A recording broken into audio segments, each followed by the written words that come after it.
Well, hello everybody, and welcome back to another live stream on the Nobel Twitch channel. My name is Nobel, and today we are going to be playing some Minecraft. Also, apologies for no stream last Friday, as well as this one being later in the day. I was unfortunately, I woke up late both Friday and the other day for the streams, and while today's one is only a 3-hour one, so I can just push it back, Friday's is 6 hours, and I don't want to be up till like 2 in the morning streaming, unless it's a special thing. So I decided I was going to spend some time with my friends and my partners and enjoy that. But yeah, let's get right on into the Minecraft.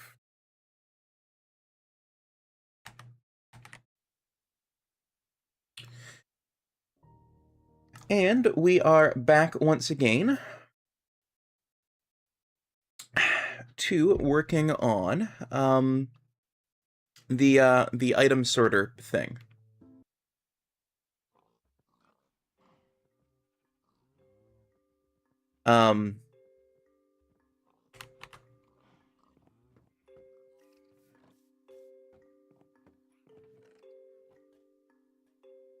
We've got a feckload of bamboo.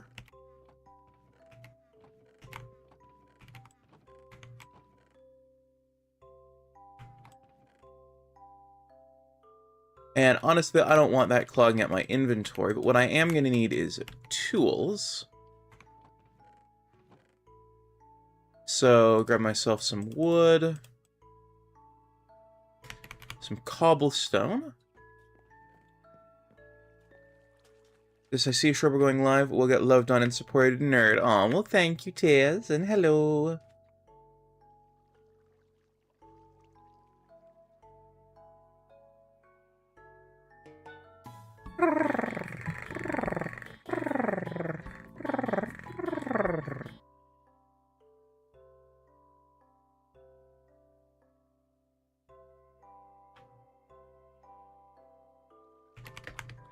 Alright, that seems like a good assortment of tools.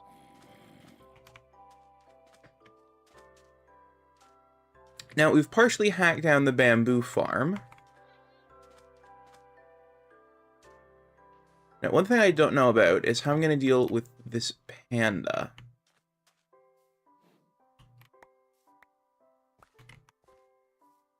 I'm thinking I'm just going to move it over.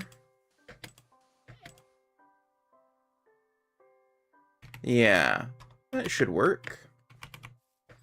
And today's probably going to be more of a chill chit-chatting stream as I get this all dug out.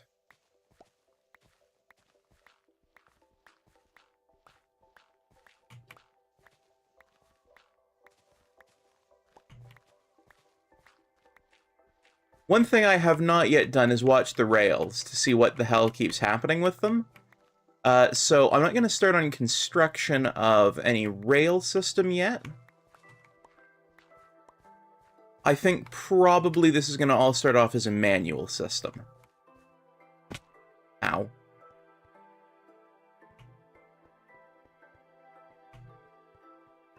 Where I've got a,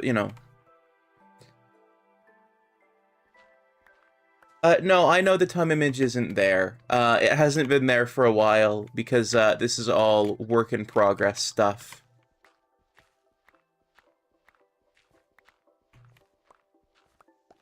Yeah, we're working on a reworked stream setup, and one of the things that's currently on the back burner is the TUM stuff.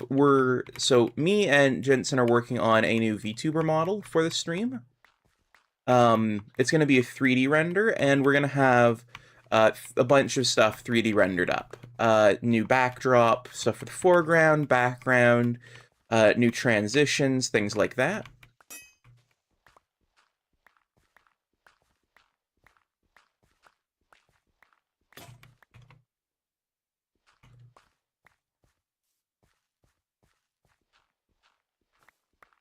Aw, thank you, Crystal Wing. How you doing, Borb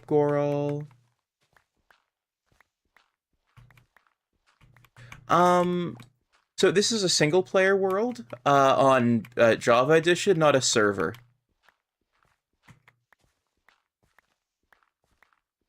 However, there is something, DM me about it so I don't forget, there is something that I think you might find interesting, that me and a friend are working on, that you may or may not be interested in.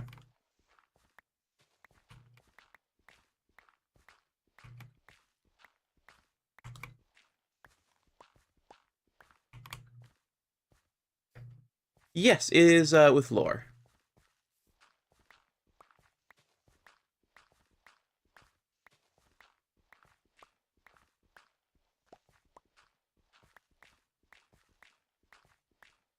And hello, Pillow, how you doing?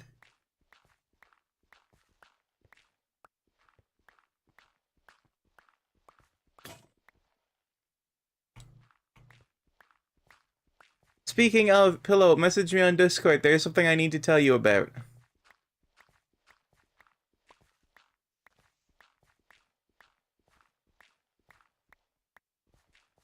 Doing good, how's the Minecraft? Going pretty good.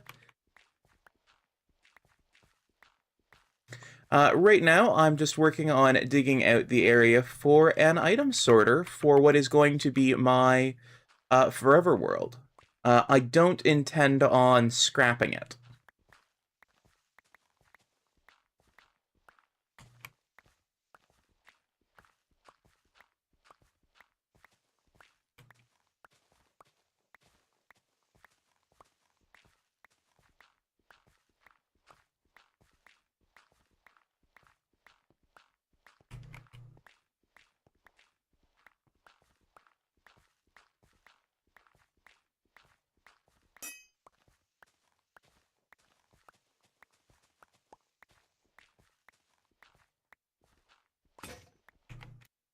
Alright, and there goes another one.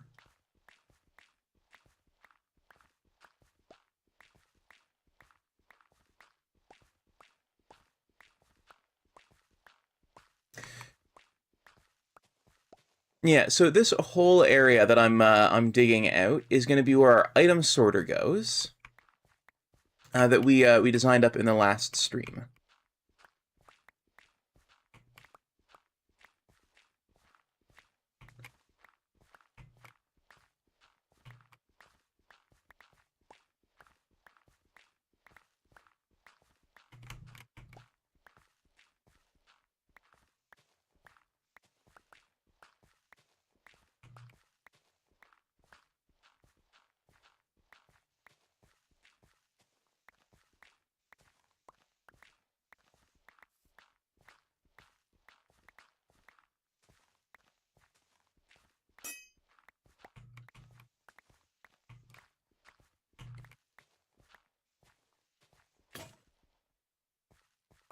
And that was the last of my shovels, so I've got to go make some more.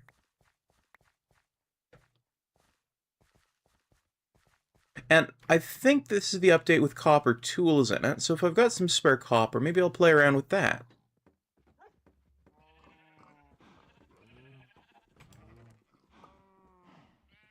Some more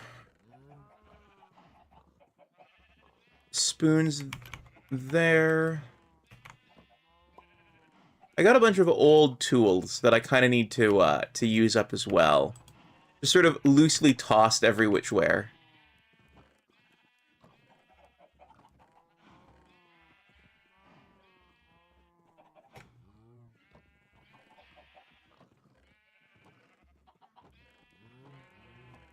How goes the pillow? Oh, right, you said you're doing good. Good. Good, good, good, good.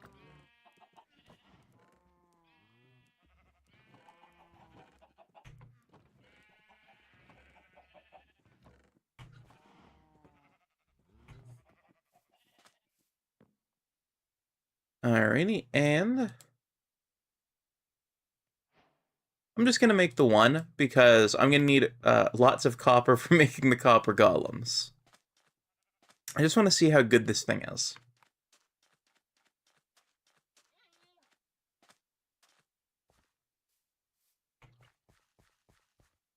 Goofy, thank you for doing first. Hope you enjoy the golden cookie and your oat crisp.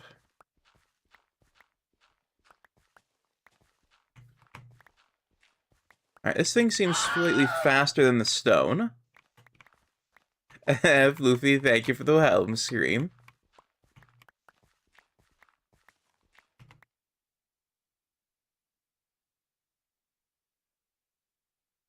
Alrighty, and...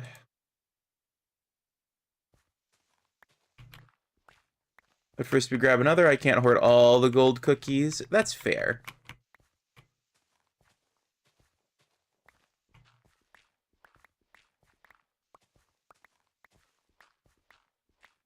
To be fair, there are enough cookies to fill the 64-bit integer limit, which is, Ziggy. What is the biggest number the 64-bit integer limit can hold? 64-bit signed in. Hold up until quadrillion, 2 trillion, 30 billion, 77. Yeah, that's how many golden cookies there are. Like, it's into the quintillions. Why are there golden cookies into the quintillions? Because the 64-bit integer limit is what Mix-It-Up bot uses, and that's so I'm just like, okay, how many golden cookies? Like, what's the max I can stuff in here so I don't have to refill this again? And I just put 9s until it wouldn't let me put any more 9s, and then I went, okay, cool, that's the limit.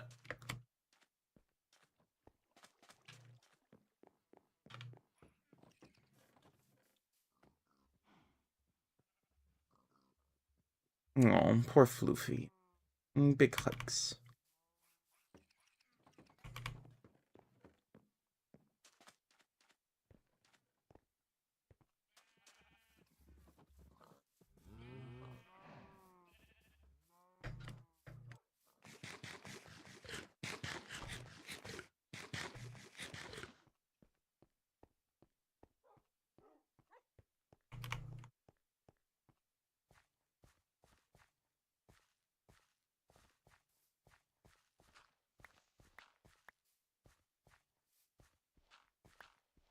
You may have found a penguin lover like me. Aww, who might that be?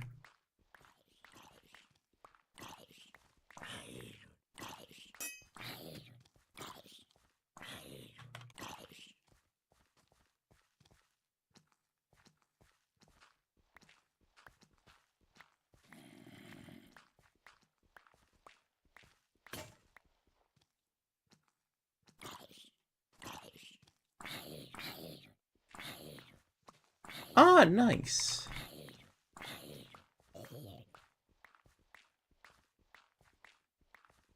That's very sweet. I'm glad you found a penguin lover named Zenith.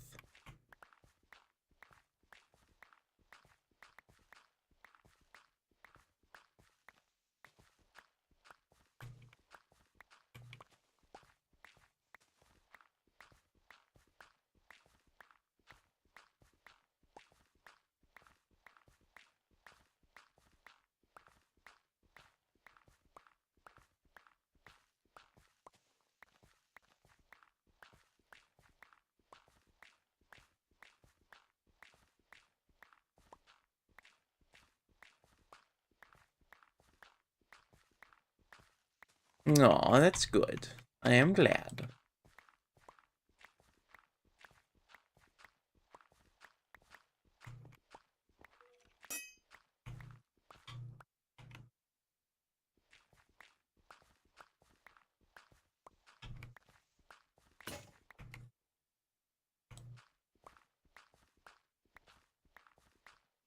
I do want to burn through all of the old tools before I start making new ones.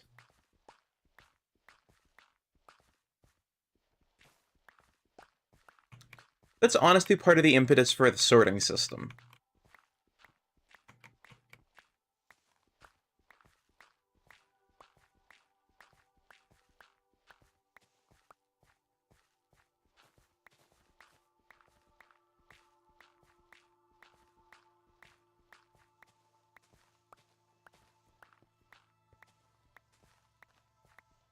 Conjure yourself a groin so I might kick it.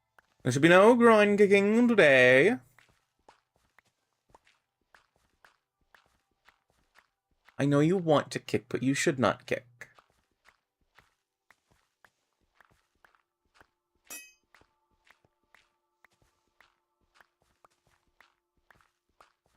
Not unless they deserve it, of course.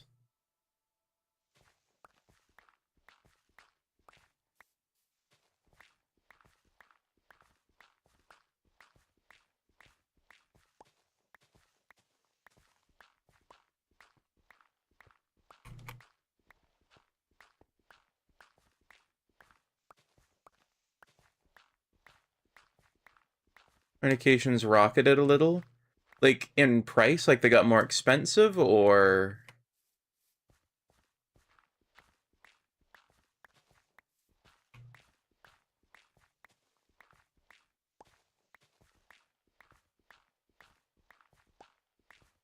Oh, geez, that's fucked.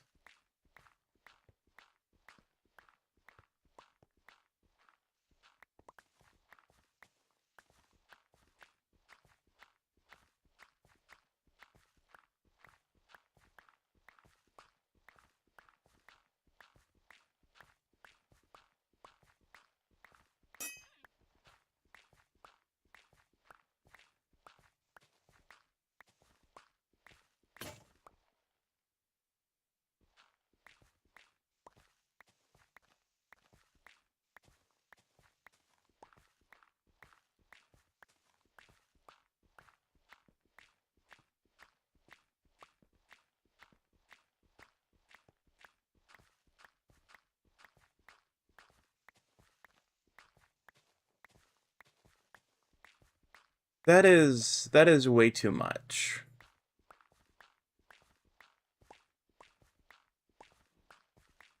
And is that for like a month, or is that for an even shorter duration?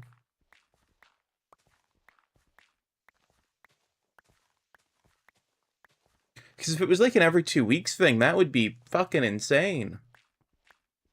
Okay, three months worth, $42. That's... Let's see, Ziggy. What's 42 divided by 3? Ziggy, what's 42 divided by 3? 42 by 3. 14. It's about $14 a month. That's not too bad.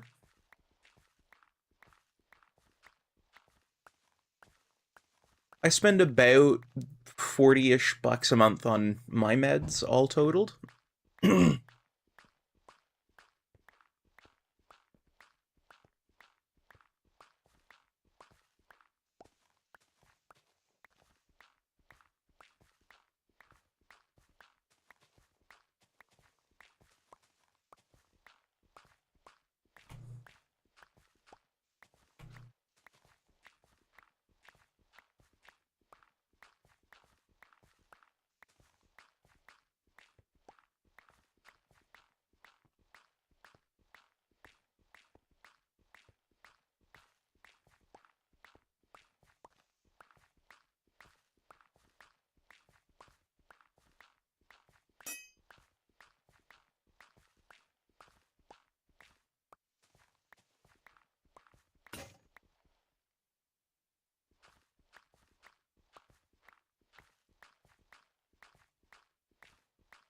Scooping up all of the scoopy dirt.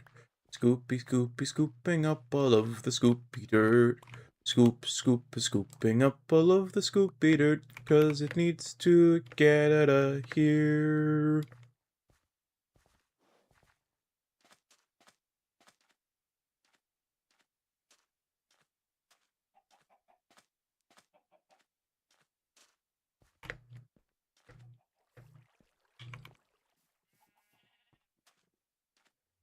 Scoops of scoopy dirt.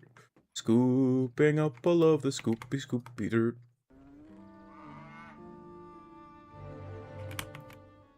Moreau, I'm doing something extremely wicked.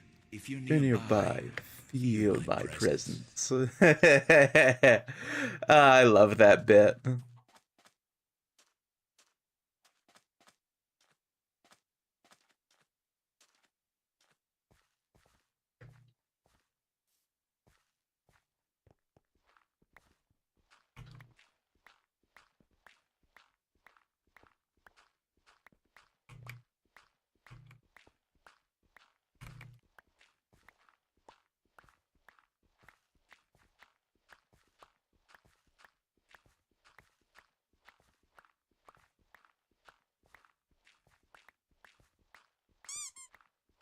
Ah, thank you for the boop.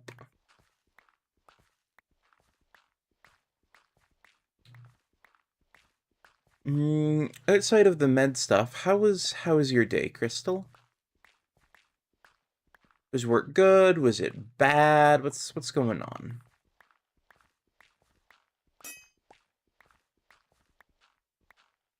Oh, thank you. And Dragon King, welcome to the Tom.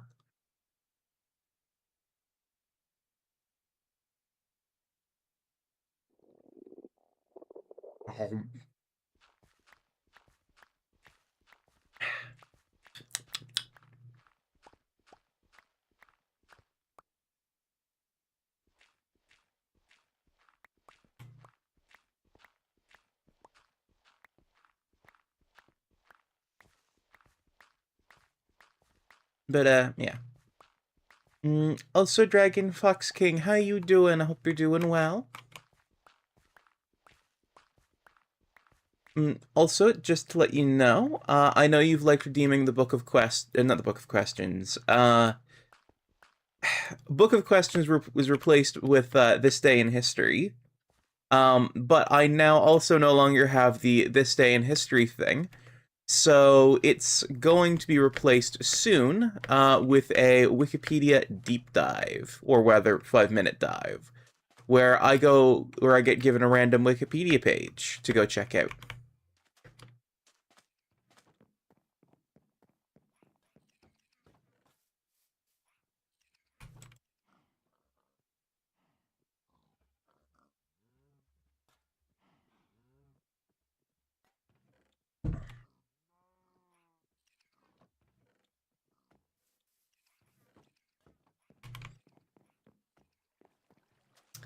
Personally, I'm looking at bringing back the Book of Questions, but with the new and improved Book of Questions 2.0. It's written by the same guy, but it's just more questions.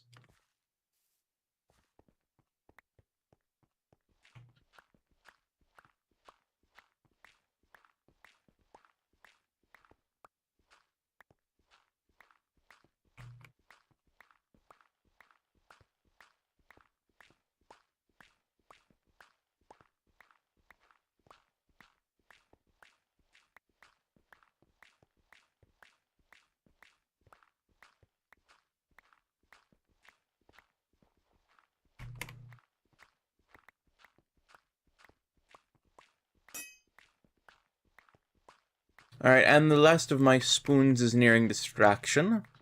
So, I want to see how much this copper spoon can do.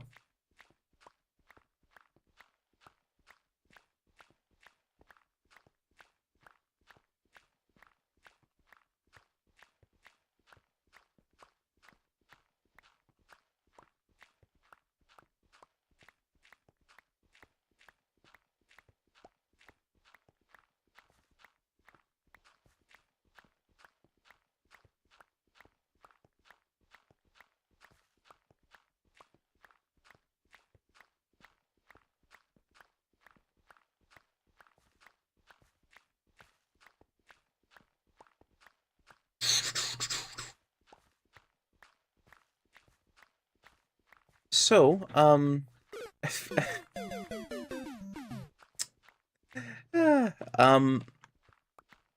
I have a little bit of a project that I've been starting work on.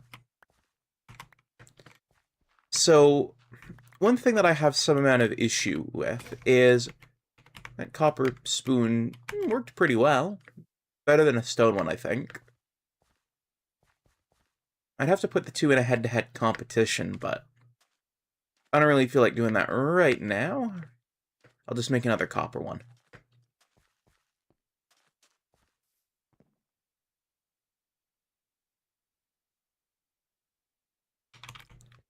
So, I don't like YouTube Shorts. I don't like short-form content. I don't like, lots of things about YouTube Shorts.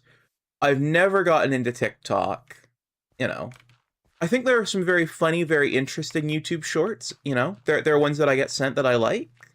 You know, it's not that I dislike all YouTube shorts, it's that as a concept, I don't find them very satisfying in the long run.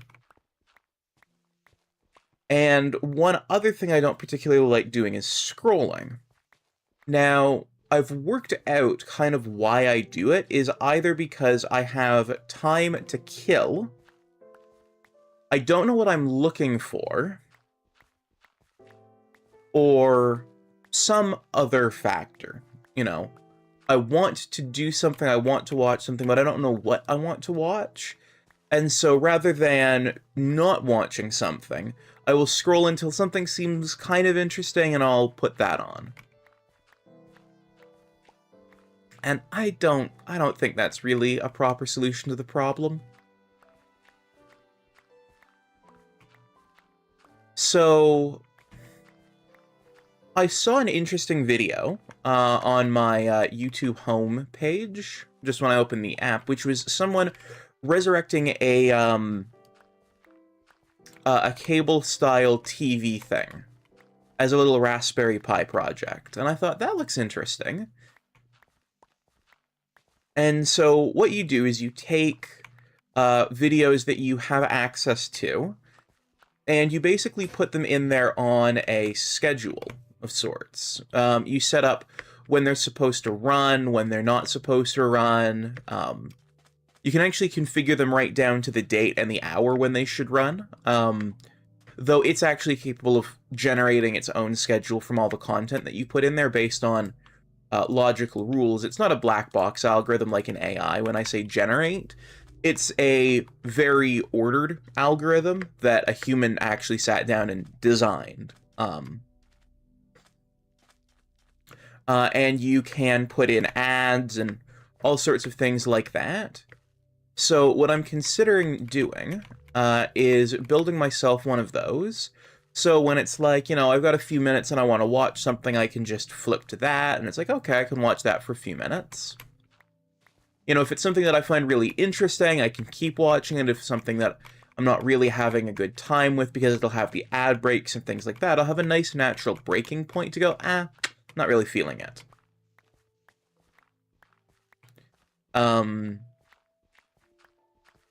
And basically it's a little low-power device that can just sit in the background and exist.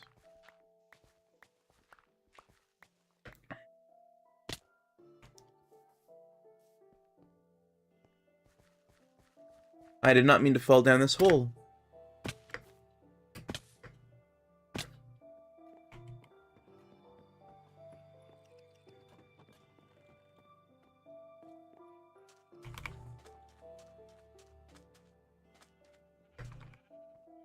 Also, just in case anyone is wondering what texture pack I'm using, it is the developer art, or the programmer art continuation pack. We don't really get programmer art anymore, so it's trying to keep that same style of older eras of Minecraft.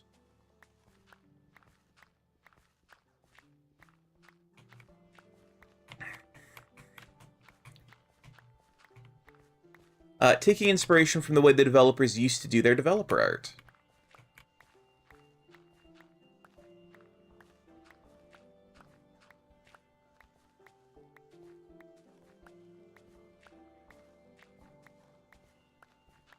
But, you know, anyway, so I think that'd be a kind of a neat thing to do, you know, I can, you know, the other thing too is it'll be curated, so I'll know that it's stuff that I find enjoyable.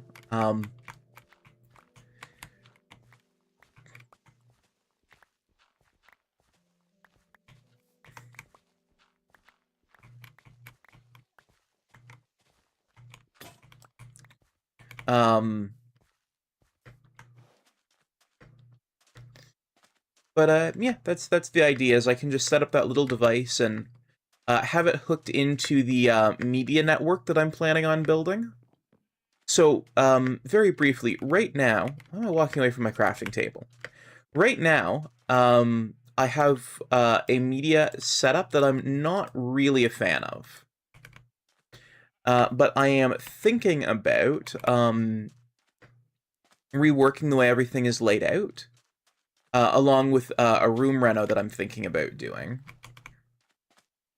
Hopefully once I get some more money coming in. What I want to do is build a media shelf. Probably going to buy a media shelf, I'm going to be honest. And have all of my consoles, my computer, all up there. And then through some nice hidden cabling that I'm planning on running throughout the whole installation, I'll be able to basically have everything on one part of the wall, but have it accessible from multiple other parts. So, you know, my computer's main screen, you know, have my TV able to show it, my, you know, main monitor able to show it. The auxiliary monitors will just be over here. My console's able to be flipped around between everything. Things like that. Including that little switch, that little, what'd you call it? Like a TV box type thing. And it's kind of like those little Android devices that you can get where it's like, oh, you know, it comes with like Plex or this media player thing full of, you know, the ability to have content, but you have to kind of do it yourself. And those are always kind of sketchy, whereas I'm going to be using content that I do already own. You know, digitizing all of my DVDs and movies and things like that. I've got a bunch of VHS tapes. I've got a bunch of content that would be really nice to have access to. And so digitizing that is already a thing I want to do this year. So taking that media library and putting it into a device that will also help with the scrolling thing, I think is a good idea.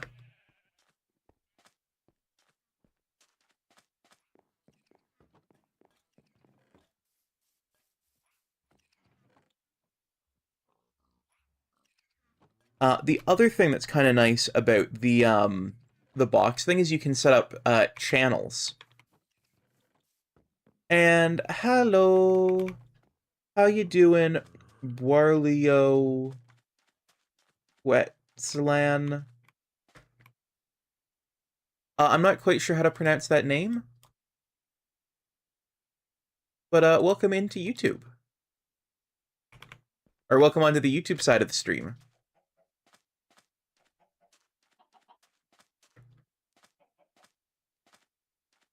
How you doing? I hope you're doing well.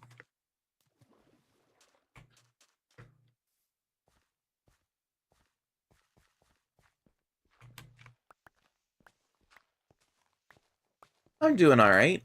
Just talking about a little project I'm planning on doing at some point.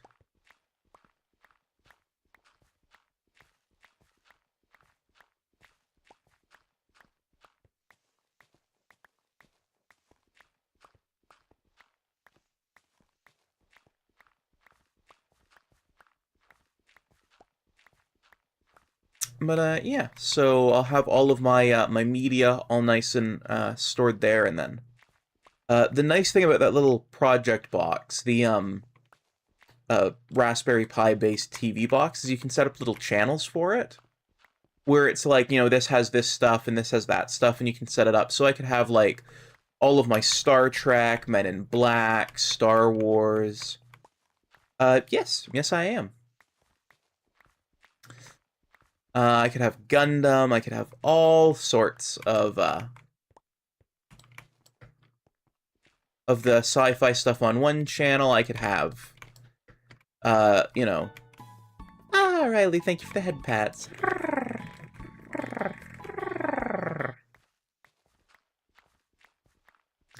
I could have the sitcoms, like, Corner Gas, Hiccups, The Office, oh, what are some other sitcoms I can think of off the top of my head? Schitt's Creek, that's pretty good. I've got that on DVD. You know, I could take all of those and I could put them on a sitcoms channel. I could build an infomercials channel with shitloads of early 2000s infomercials. Get some of the stuff that was still airing from Billy Mays from the 90s. That stuff was always kind of interesting to tune into. When you woke up first thing in the morning.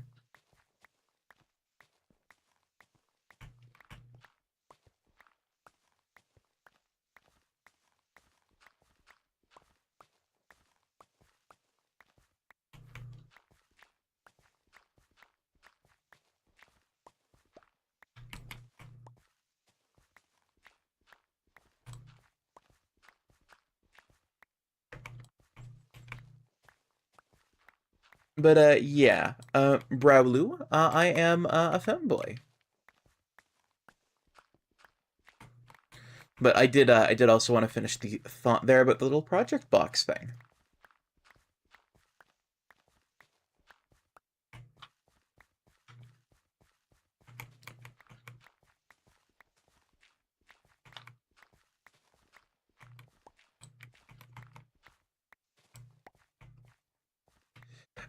It got, so it would get rebroadcast on, Chronogas would get rebroadcast up here on CTV, which you could get every so often. If everything was just right, you could sometimes catch it. The weather would have to be just right, though.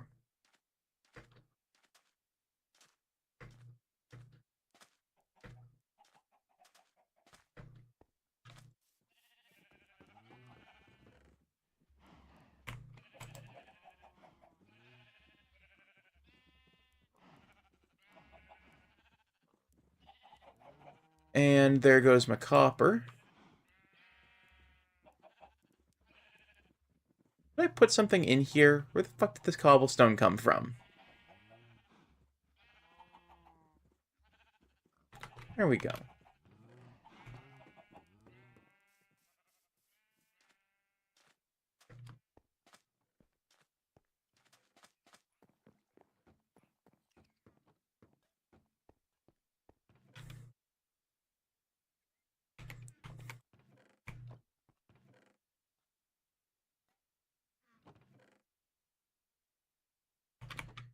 Alrighty, now...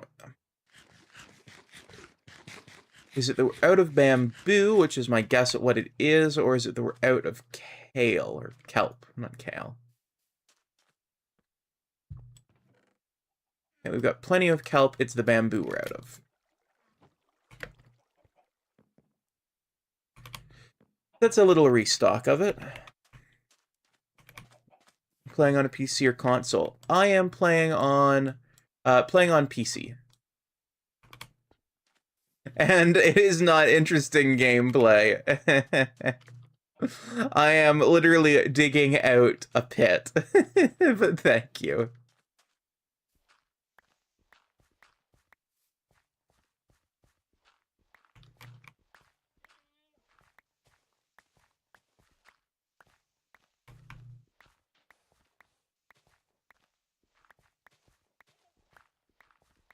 I'm digging out an area for a sorting system. Which we designed up last Monday. Because it's just another Minecraft Monday. 25.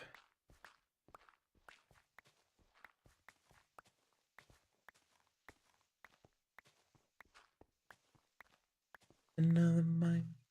Wish you and Mother's a wonderful day. You guys are awesome. Mean a lot to me in being such an awesome friend. Aw, well, thank you, Tiz. You're an awesome friend, and you mean a lot to me as well.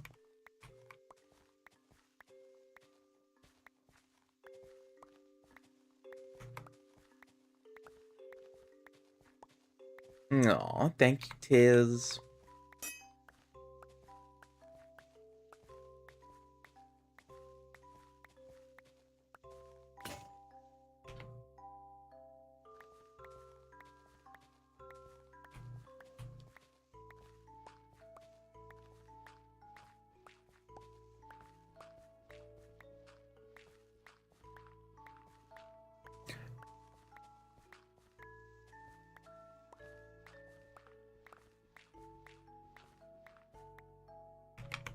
By the way, in case anyone doesn't know, this is a simulcast stream. I am streaming both on YouTube and on Twitch. So there's 2 simultaneous streams.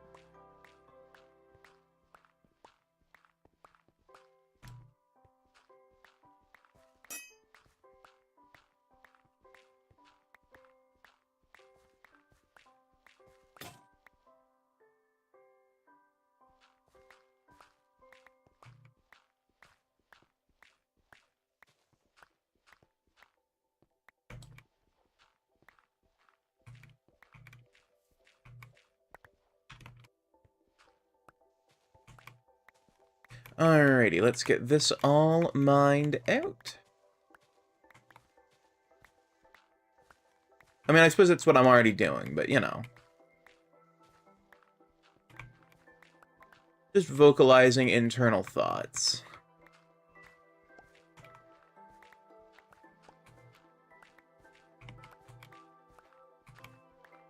But yeah, I don't really feel like relying on streaming services either anymore. I'm pushing hard back into physical media. I've ended my Crunchyroll subscription, and I'm going to be spending what I would have each month on Crunchyroll, going onto physical media.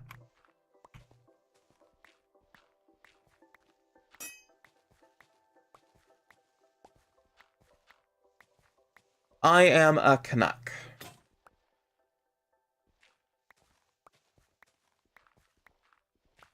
Why all the questions, Browdu? I'm just curious.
Alrighty, let's keep getting these all chopped out.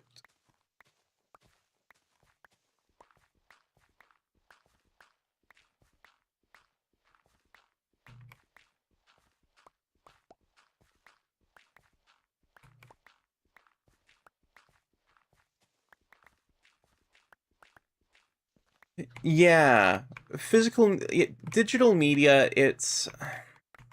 it was a nice proposition for a while, you know, it was often cheaper than buying your media, you know. So it's like, oh, you know, you want to have a bunch of movies that you might want to watch, well, rather than spending, you know, a few $100s on, you know, movies every year, you might spend $50 on, you know, a couple of subscription services or something like that. And it's like that seemed like a good value proposition, but over time the cracks have started to show. For one, getting good shows is now more often than not difficult.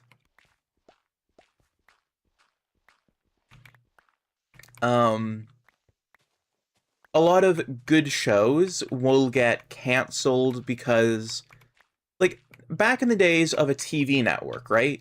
You always wanted something on at any hour of the day because that was the time you could make money, right?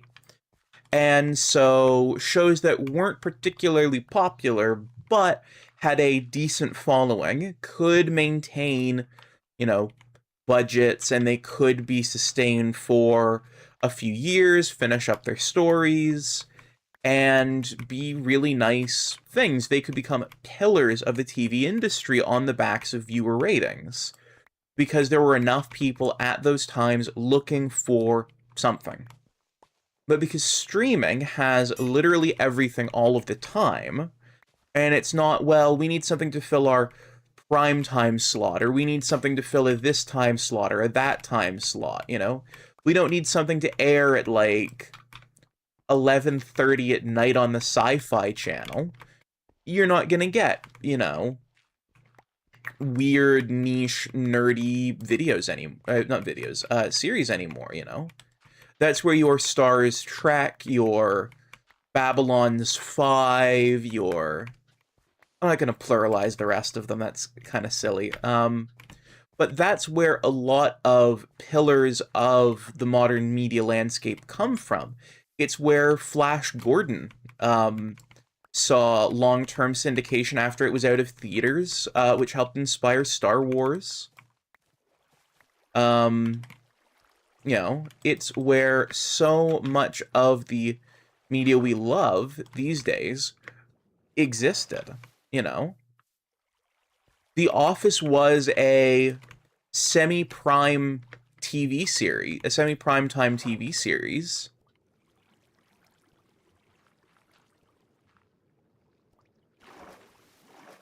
That basically got to exist because somebody needed something to fill that time slot, and it was popular enough to make, you know, make people tune in. So it didn't matter that it wasn't, you know, the biggest ratings darling out there. It's what made room for Parks and Rec. It's what made room for all these series, because there was always money that could be squeezed out of the time. You know, and it also is what gave rise to things like HBO, because maybe you want to see more adult content sometimes. So we have HBO, which gets around some more of the censorship and creates room for the, you know, golden age of TV from your, you know, long-running series like The Sopranos, ultimately being banked off of other, you know, just slightly prior media like Deep Space Nine, you know, and there's this whole ecosystem around basically television that created so much room for so much TV. And now a lot of that's gone. Now you might have a show that, you know, gets really big ratings because they dump all of it on you know, on day one, and it gets a lot of hype and people binge it, and then it goes away. And it's like, well, there could be a season 2, but it all got dumped all at once, and there's no longevity to it. There's no viewer retention. And it's like, right, that's what a TV schedule did. It kept people coming back so that way ad space was valuable. You know, but streaming was kind of aping parts of the model without understanding how it worked, and it's left large parts of the industry gutted, and, like, I don't know. I don't think streaming is very good. Especially because what happened, too, was they knocked TV down so far, you know, that, you know, they became a dominant market force, and then what was their next way they could make money? Well, they'll upcharge the service, they'll lessen the quality of their streaming, so that way they can have more customers on the service, but rather than offering everyone, say, 4K, you know, it's all 1080p. Well, now you gotta pay for the 1080p that you got for free as an upgraded package, and now you get 720p, which is standard video. It's fine. It's, you know, there's a reason why it's still the standard. You know, an HD is still 1080p 4K, or 4K. But 720p, or 720i, really, either one can work, are,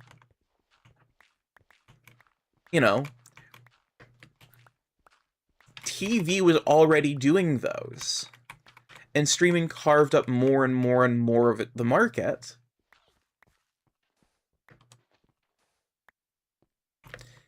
And I'm just like, I don't really feel like doing streaming anymore. TV had its problems, right? Most of those were solved with having a mix of live TV and on-demand.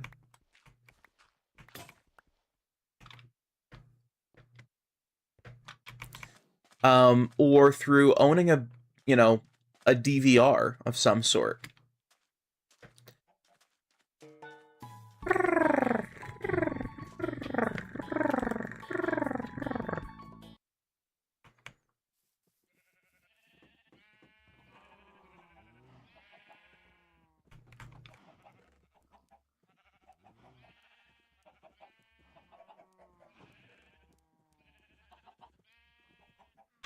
Provided you have some way of recording your media, TV being live isn't hugely a problem unless you want to watch one thing and record another.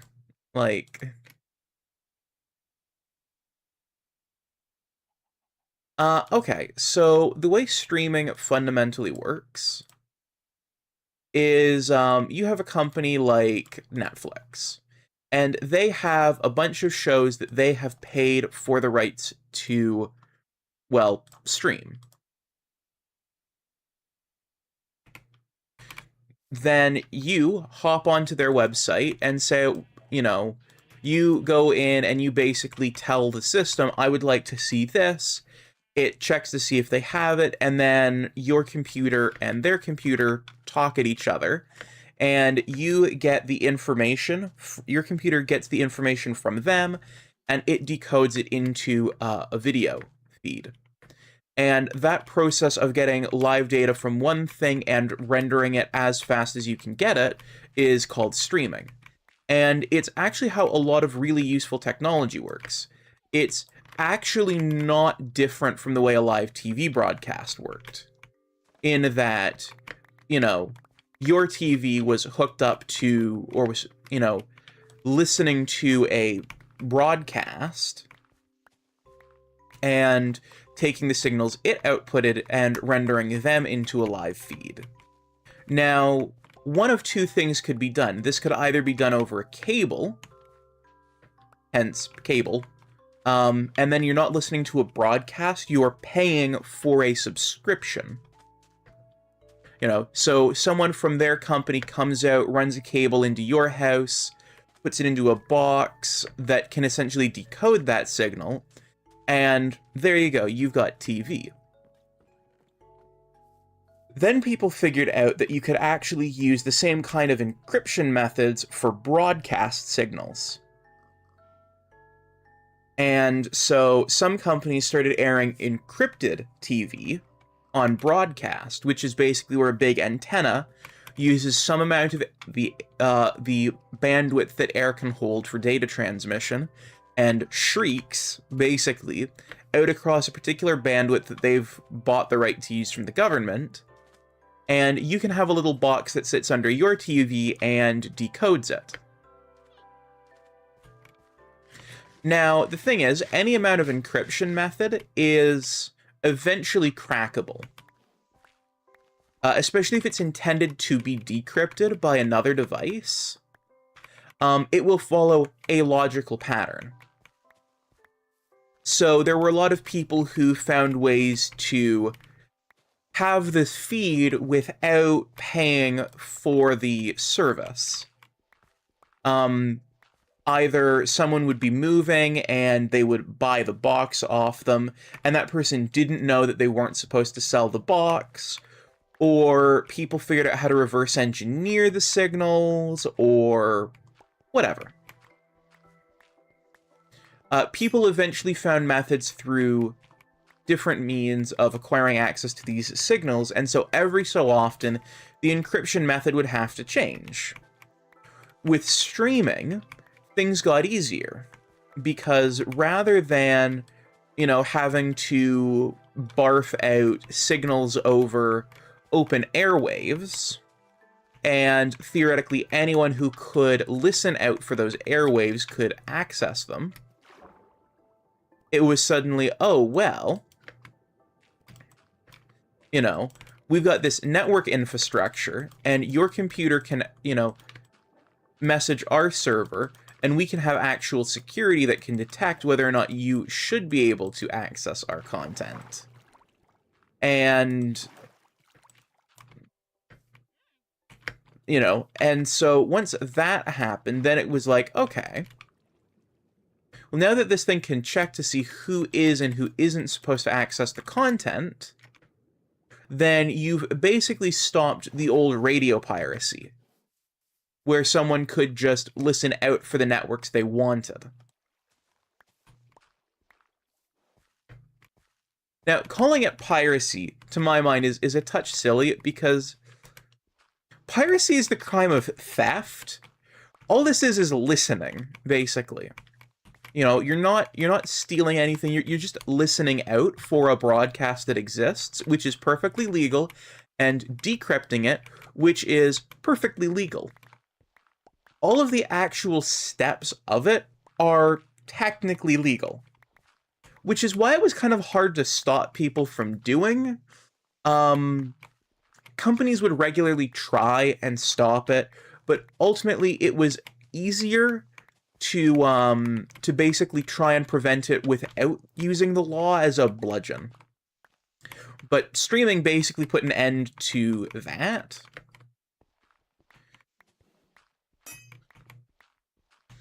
Since you no longer needed to basically prevent people from accessing it without permission, because they couldn't. They would say, excuse me, I'd like this, and the server would go, do you have access to that? It would say, well, here's your computer will say, well, what do you need for me to tell you I have access to it? And it'd say, well, we'll need you to provide a key. And it would go, okay. And it would go, nope, your key doesn't work. And then you don't get access to the stream. Or if your key does work, hey, you get access.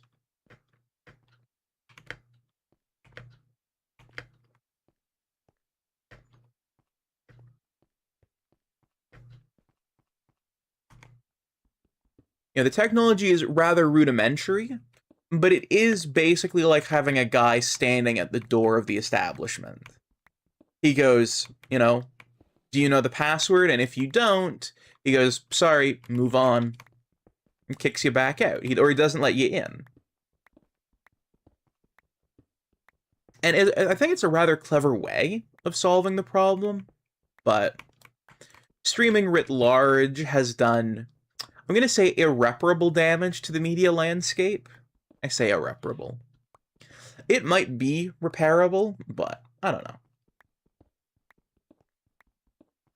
I'll take physical media over the digital stuff, or over streaming at this point.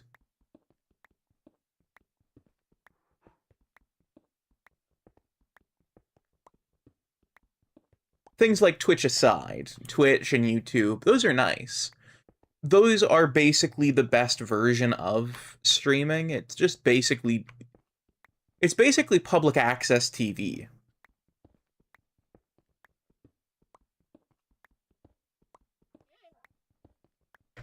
Why am I doing it this way? This way is silly.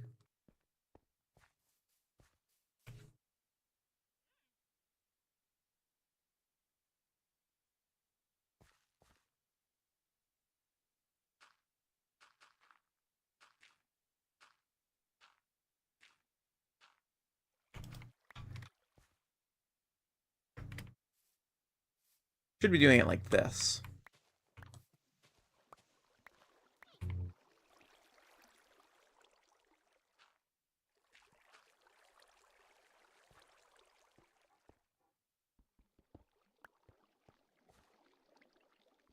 But, you know, when profit is the only metric of success that is cared about, streaming is potentially more profitable. Seeks after his own god. Sometimes he seeks too long and finds nothing. Fair.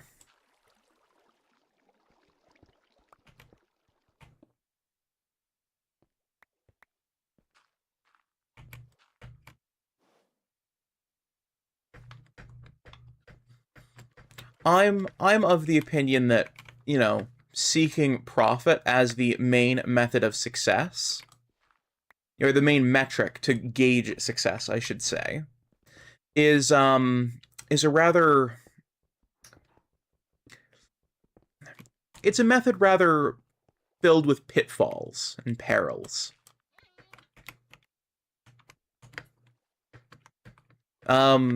Especially not just profitability, but ever growing, ever hungering profits. You know, it'd be one thing if you're like, I want to make enough to make ends meet, right? Like, you know, so I'm gonna frame this as let's suppose you have a man who makes tables. Making tables is a very straightforward affair. You get some wood, you cut it into a table, basically. You cut some slabs up, glue the top together, or otherwise join it. You make the aprons, you make the legs, you join those together. You know, you build a table for all intents and purposes. And then you sell the table, right? You find someone who wants a table, you give them table, they have table. And then you make another table. And I don't think you should sell a table for less than it costs to make and for less than your labor is worth. You know? And having enough money left over after that so that way you can buy enough material to make a new table is very reasonable. Where I think the problem comes in is, okay, you're now making, let's suppose you're a table maker, and you make enough money off of tables so that way you can afford a comfortable living, a decent amount of saving, and, you know, a decent amount of savings for when times get lean, as they may, and you still make enough money after both of those to make another table every time. And then you think, I have knowledge that I would like to pass down to people who might want to make tables. So in order to take on an apprentice or something, you start charging more money so you can, you know, afford to teach an apprentice how to make tables. And so, you know, that works out well for you. And, you know, that's a very healthy way to go about it. Or you could take the opposite approach of you want to make your tables better for your customers. So you start to charge more so you can buy better equipments and better woods. You know, and now you've got your new better equipments and better woods to make your better tables. And then you think, I want to make this more profitable, right? I would like to be able to afford to help other people make money making tables. So you start charging enough money so that way you can hire on more people. And then, you know, that gives you more money to hire on more people. And now you have, you know, a shop where you have, let's say, 10 people making a table. Well, making tables, you know? Or maybe they're all specialized people, you know, one person's job is making the legs for the order, one person makes the aprons, one person makes the tops, another person does the assembly, one person does the finish and the polishing, you know, maybe another person does design, and now you've got those people making tables. You know, and that's a healthy way to run a business. But now there are other people in town who make tables. So you think, what if I undercut them on tables? So you start losing money on tables. Now you've built up a healthy, you know, backlog of cash. So you've got a decent amount in savings, so you can continue to sell tables on a loss, while your competitors slowly lose money on tables. You know, they have to compete with you, and they might not be in the same position you're in. So you eventually say, hey, let me buy out your table business. And you buy them out, you take on their employees, their infrastructure, their hardware, their clients. And now you have even more stuff that you can drive even further, and you push and you push and you push. until you're the person making all of the tables in town. Well, how do you make more money from there? Well, you could start to scrimp and save your materials. You could switch from doing, you know, the nice fancy materials to using cheap materials as an inner layer and simply cladding your tables in a not insubstantial layer of the nicer materials, but, you know.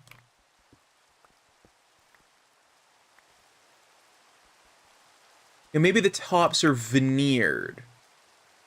With a not thin veneer, but not a solid top. Well, how do you make more money from there? Well, you have to cheapen your goods even further. And hello, Midnight. How you doing?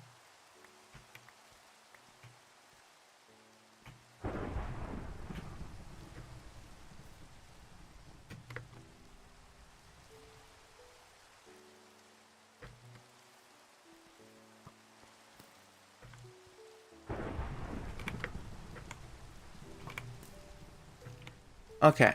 I've got to get to the village because I've got to get the achievement for protecting a village from a lightning strike with a lightning rod. I've already got the rod out there.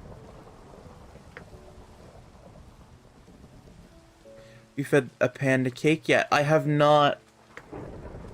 I do intend to, though.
See. Minecraft? No. Husbandry Adventure. Where is it here?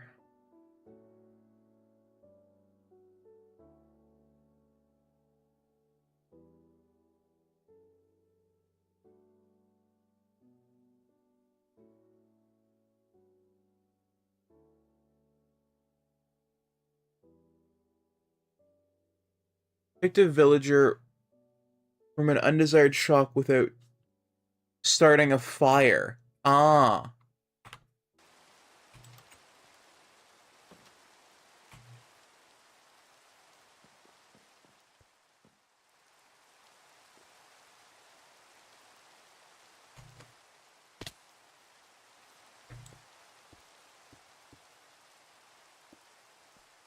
Hmm.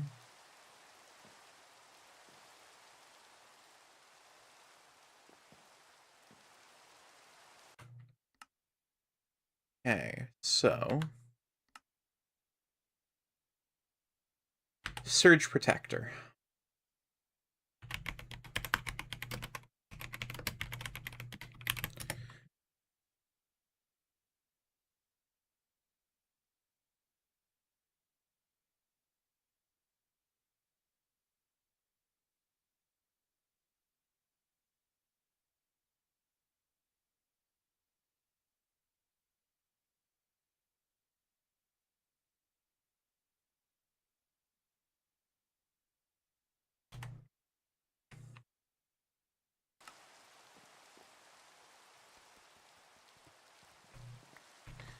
Yes, I have a PlayStation 2, a PlayStation 3, an Xbox 360.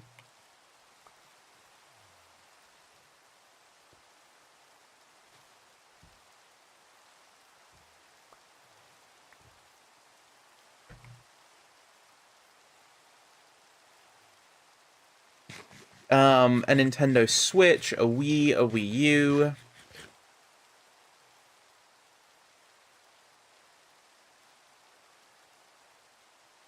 I think the rain has switched from a thunderstorm.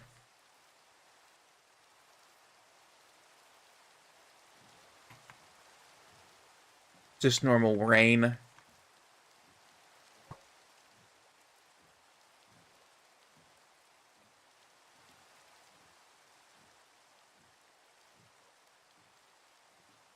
I've got an NES and an SNES in storage.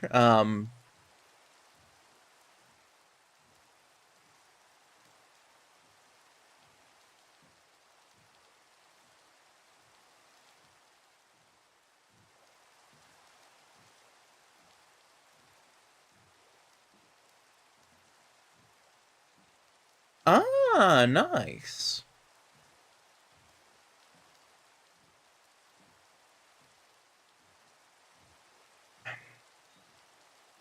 Personally, one system I really, really want to get at some point, I know it's not a console, system is being generous, is a Game & Watch, specifically with Flagman. Game & Watch's Flagman, I've got it for the Game Boy Advanced, the one that has it, and I really like it. I like the game. One of my favorite mini games in Mario Party is Shy Guy Says, which is just Flagman, but for Mario Party as a mini game. And I think having just a way I could play it, you know, I can just grab it, I can play it. I think that'd be fun.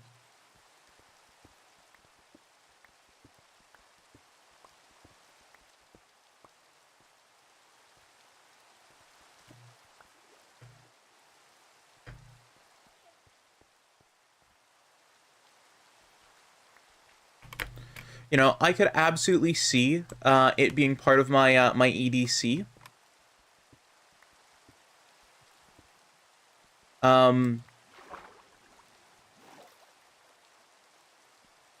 Though I think what I'm much more likely to do is get a DS Lite and mod it into being something that can do that.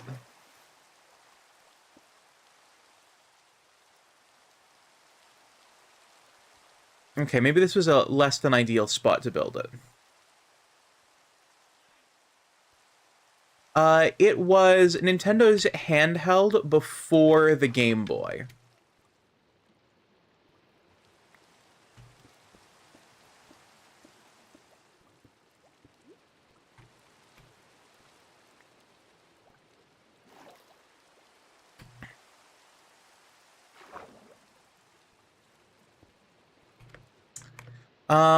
Right now I'm digging out the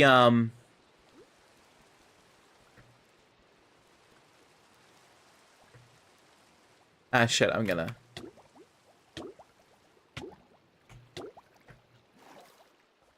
There we go. Right now I'm digging out spot for there we go. I'm digging out a spot for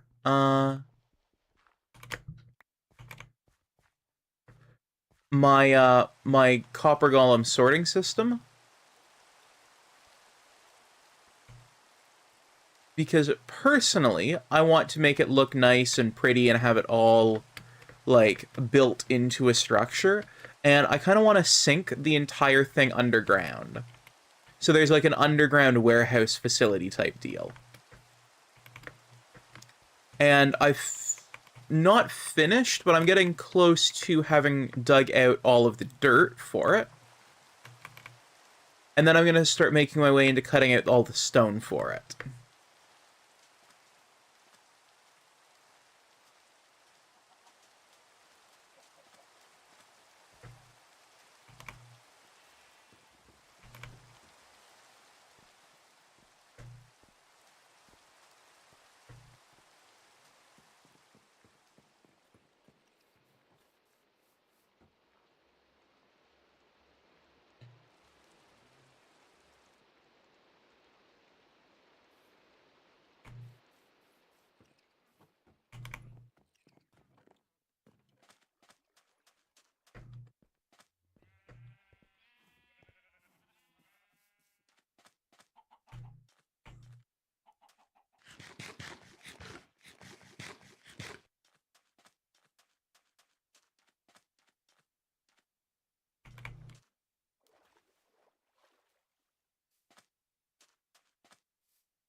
So we got the design for it all worked out last time. Though, I am actually contemplating making a couple of changes to it.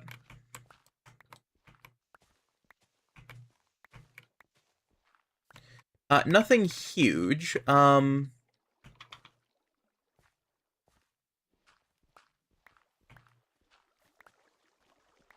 I'm just not hugely sold on the rails that I've worked out.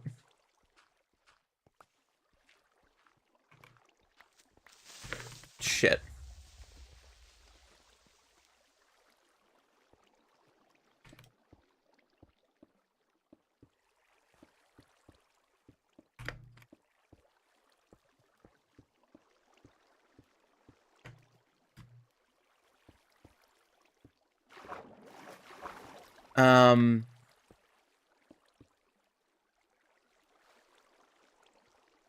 So, right now they've got a couple of problems, and I have some ideas about solving those problems.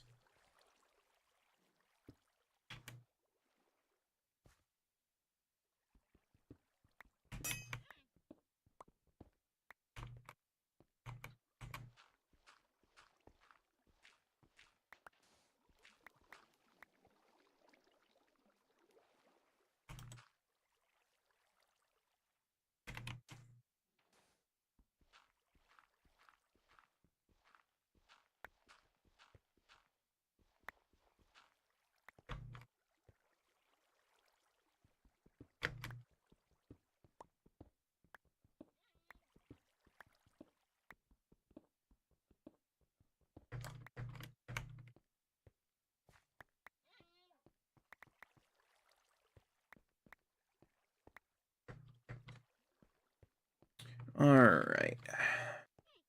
There we go. I'm gonna just... This corner is gonna be a pain, so I'm just gonna deal with it now, even though I don't really want to have a perfectly finished off chunk of it yet. I think it's the only practicable solution.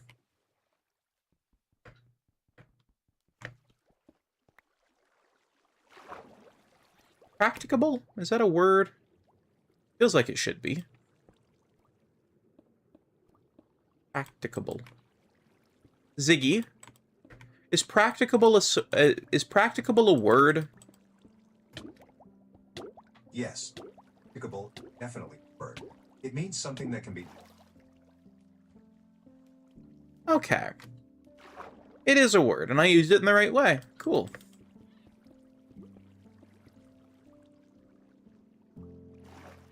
I figured it was. It sounded like it should be a word. Sounded kind of like a portmanteau of practical and implementable. Or doable. Practicable.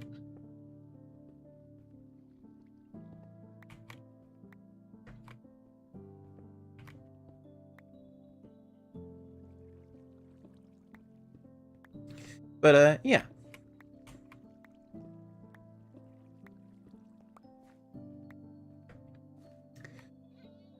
So, gonna get this knocked out here.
There we go.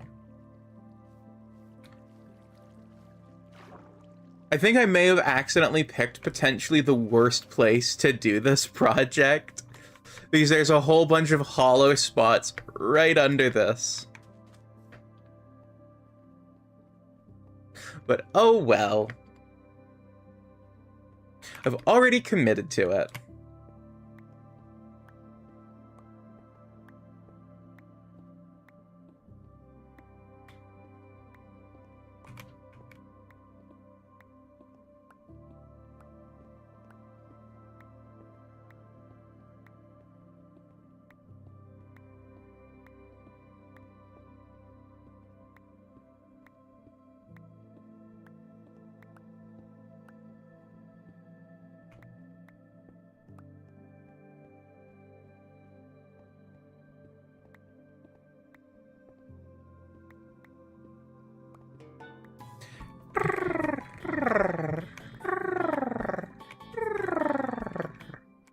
Thank you for the head pat.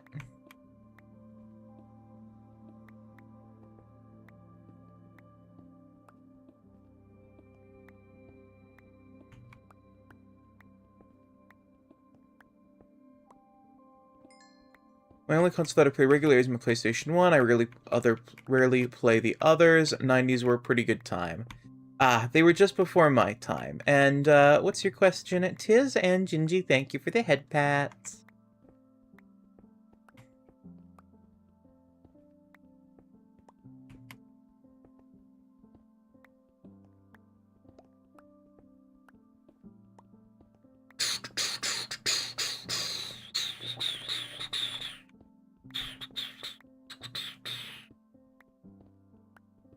PlayStation 1, the magic words that summon a dingus VTuber fox. Yeah. The PlayStation 1 is just a bit before my time. I think the PlayStation 2 is a bit more contemporary with me. Since, you know, born in the 2000s. And I'm pretty sure the PlayStation came out in either the very late 90s or the early 2000s. I know it's a contemporary of the GameCube, so it feels like it's sort of around my era, but the Wii is really my first taste of video games. Like, my dad hooked up some emulators on our Windows Vista machine that we had, as the family computer. And those were all right, you know, playing on the NES and the SNES, but I didn't really take to them. I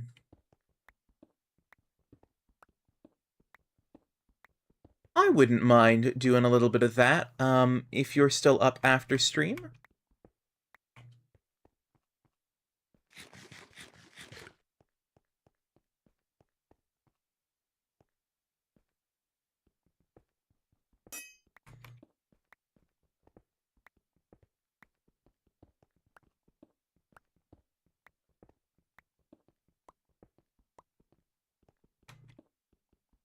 I do have to get some stuff done after stream. Before I can do that, I've got to get some chores and whatnot done, but yeah.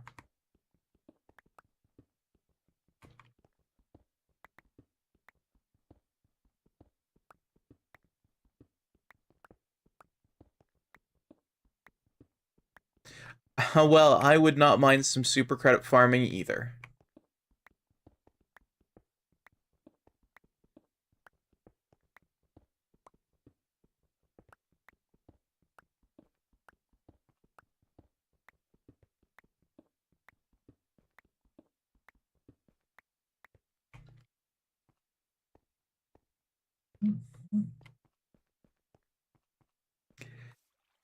Atari 2600. Now that is a properly vintage console.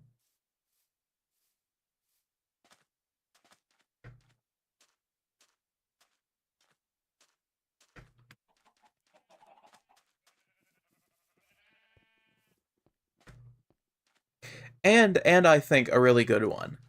Um I actually have the Wii Mini I was given for Christmas 1 year still.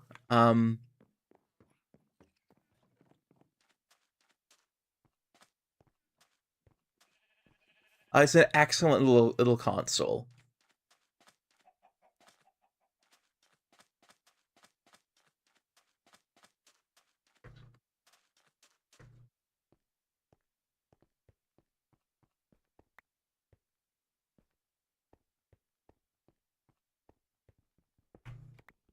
I think that was after I already had a DS, which was the first if you'd call a DS a console, it was a DSi.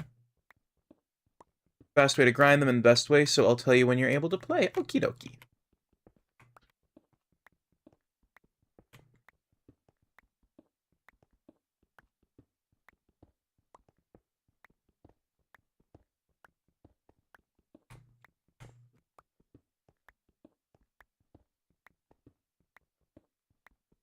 I really do want to get back into playing Helldivers more regularly.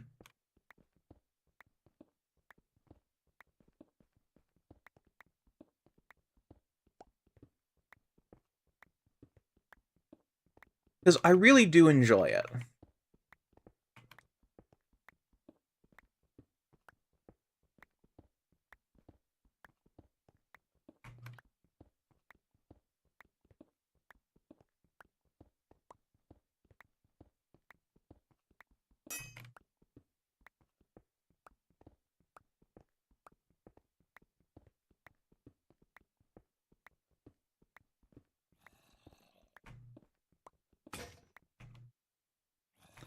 Alright, need a new pickaxe. So I'm gonna go grab that.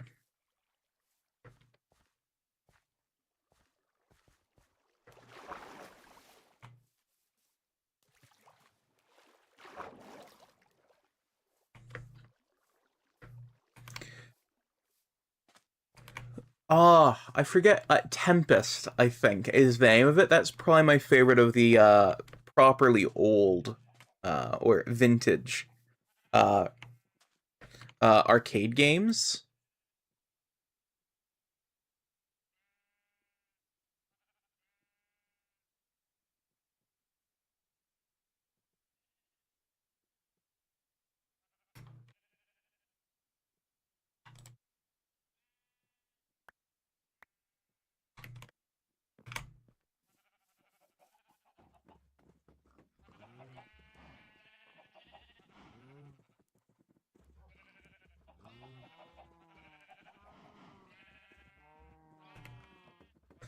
That whole era of gaming had a lot of really interesting stuff going on in it, and I think we are worse for not still being in it. In some regards, not all regards, just some.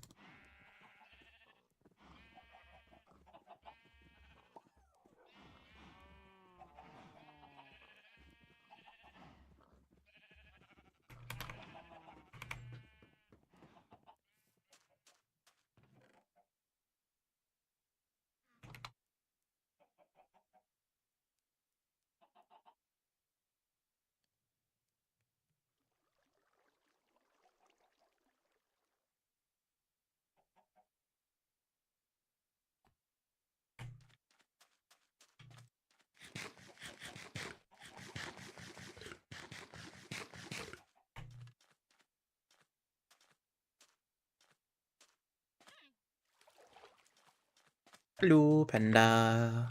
Goodbye, panda.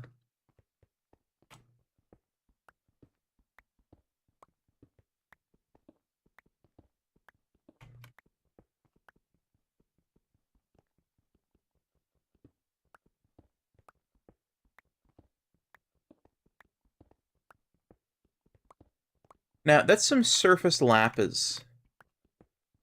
Name the panda something funny. I was thinking of naming the panda Steven or Percival. I don't know why, but those were the two names that I was thinking about naming him. Percival the panda.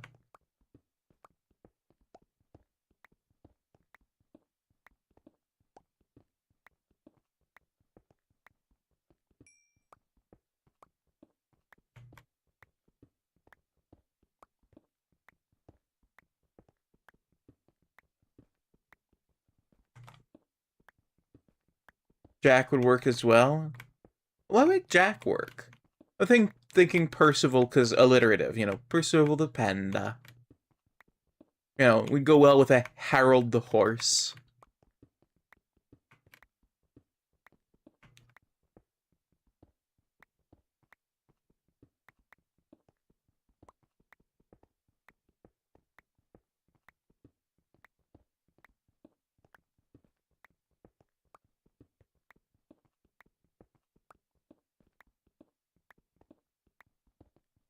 Oh, okay, okay.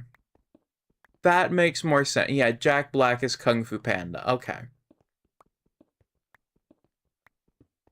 Alrighty.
Dun.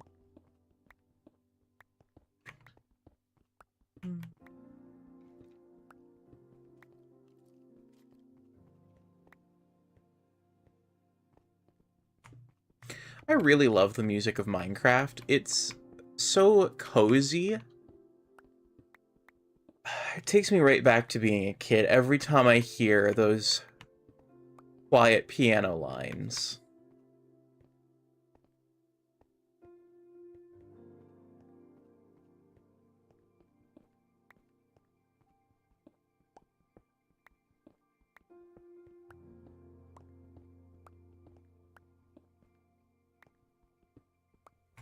I think some of the new composers understood what worked about C418's music, and I'm not sure some of the others do.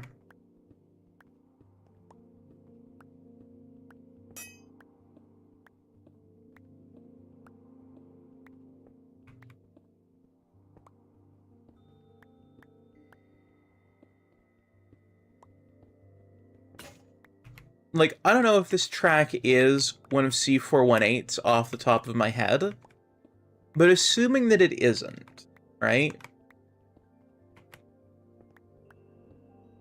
Back from Timmy's. Hey, welcome back. What'd you get there, bud? What'd you get over on your Timmy's run there, eh?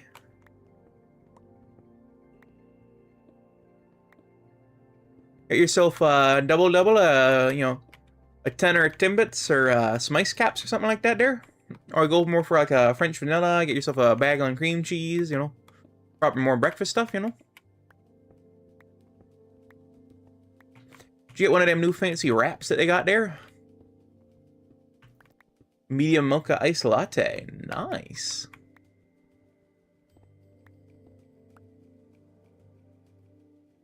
Actually, speaking of beverages,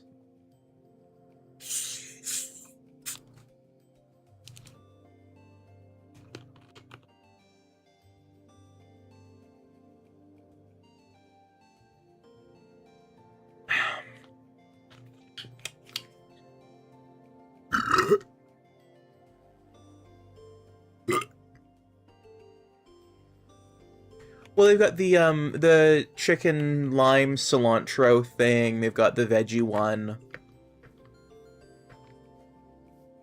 I think they're doing a Greek-inspired one.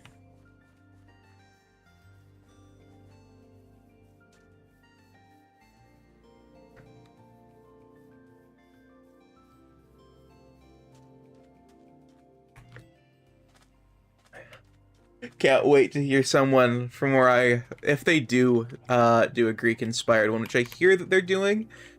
I can just imagine the people from where I'm from going, got myself the new gyro from Timmy's, and it's like it's a gyro with a r, not a g like gyro, not a j like gyro, a gyro, which is why some people think it's pronounced as euro, but it's a r. Gyro. Gyro. Gyro. Technically. Though you sound very silly if you say gyro. So I can see why people in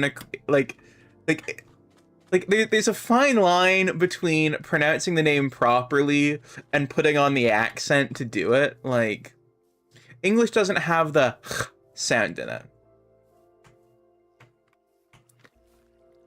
So, gyro is kind of weird for us to say.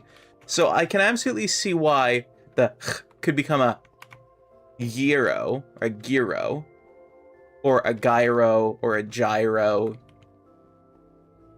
or even just get chopped down to a euro.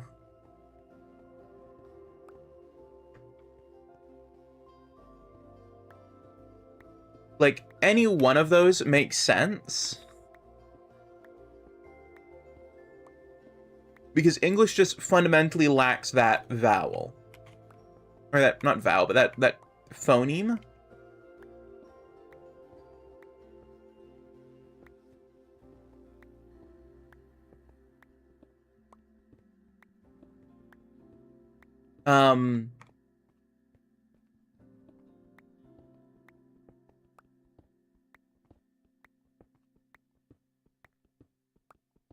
There are a couple of interesting phonemes that English has that some languages lack, and an interesting set of phonemes that English lacks that other languages have.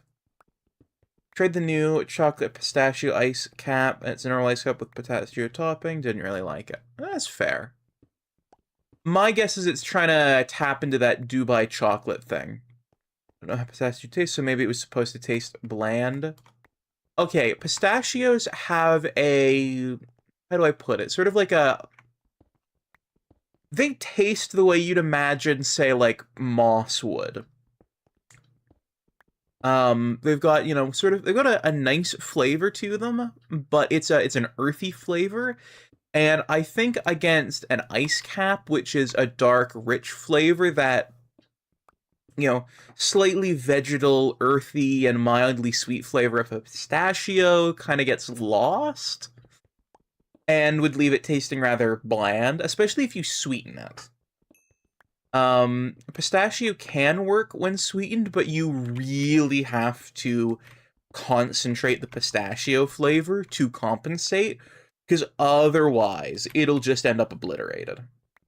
That's mossed up.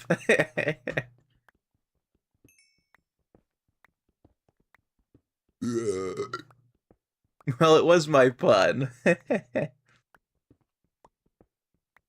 I'm not known for making good ones.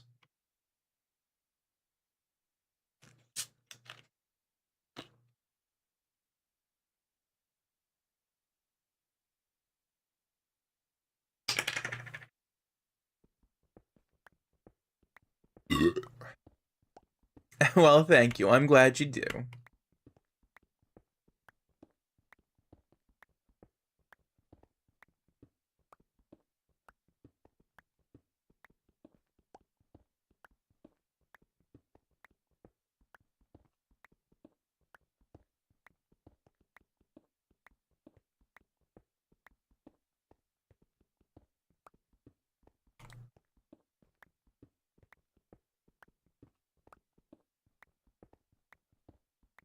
But yeah, that huh sound, English just doesn't have it.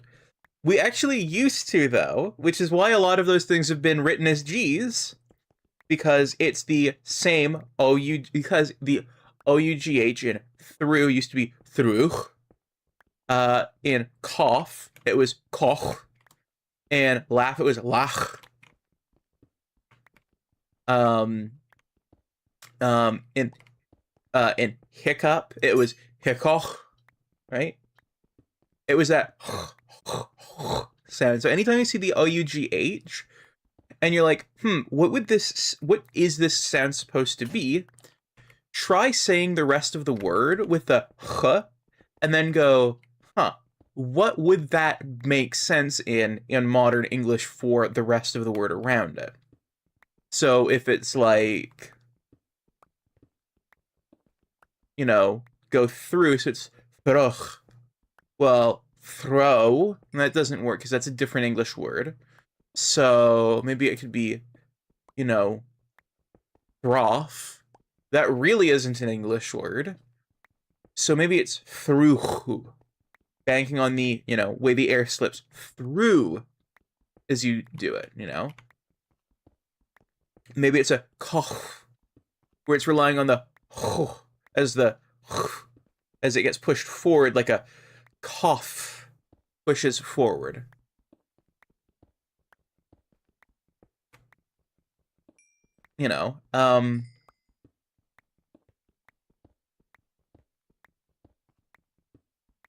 They put too much ice in my drink. Oh no, that's not good.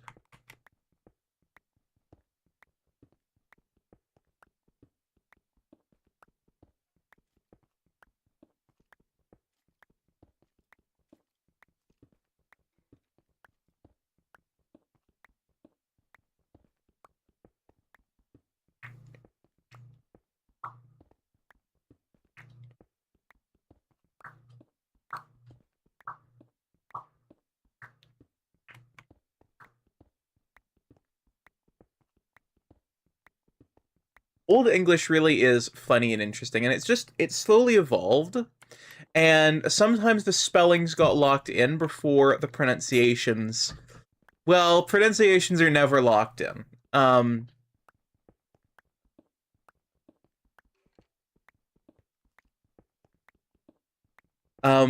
It's actually funny. Over the last 100 years, we've actually seen a couple of words change in how they're pronounced. One of the funniest is the word covert.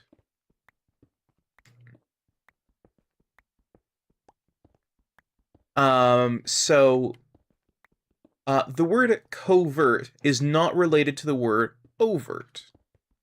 It's related to the word covered, hidden, disguised. It's covert. And that's how it's been pronounced for a long time, is, if something is covert, then it has a covering on it. If it's an action, it has been covered, but if it's a adjective, then it's covered, right? So a hidden operation was a covert operation. The word overt was rather rare in English, but as the word overt grew in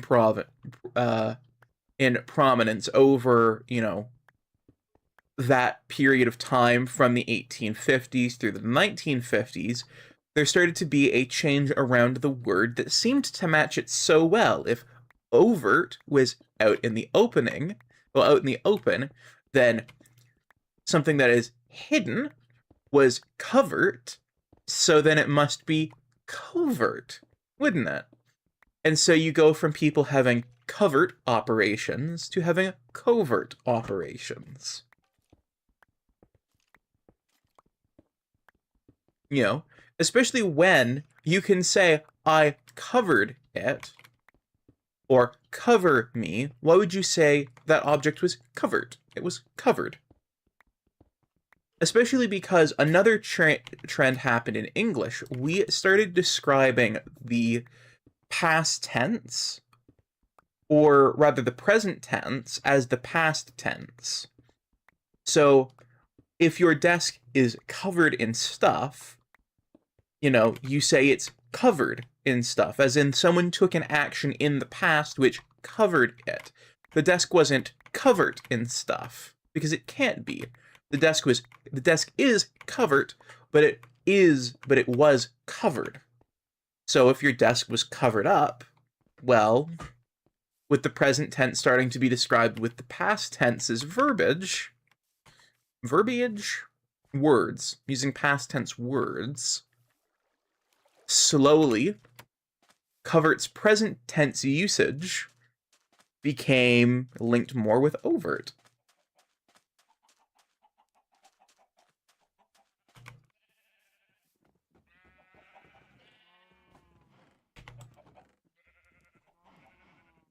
Basically, a word changed meaning over the past 100-some-odd years. Or not meaning, but pronunciation over the past 100-some-odd years.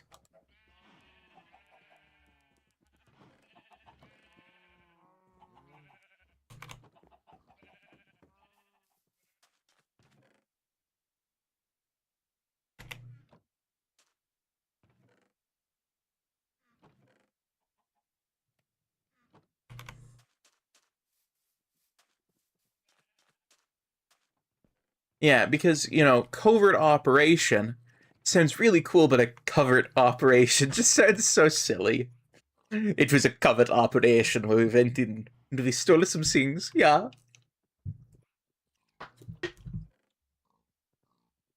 It sounds like a bunch of silly Germans who drink cola and play Fortnite. Yippee! You know, whereas covert operation sounds like the kind of thing that secret agents are engaged in. And it's like, it's the same word, just different pronunciation.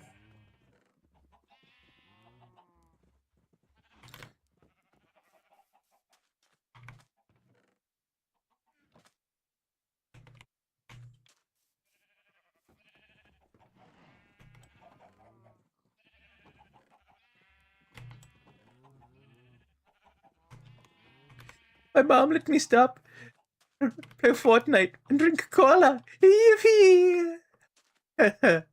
I love that clip of the kid. It's such a genuine excitement.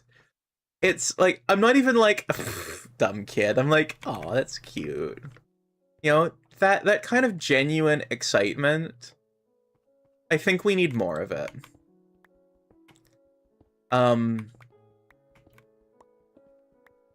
Not to moralize about something, but I think society has become overly critical of genuineness.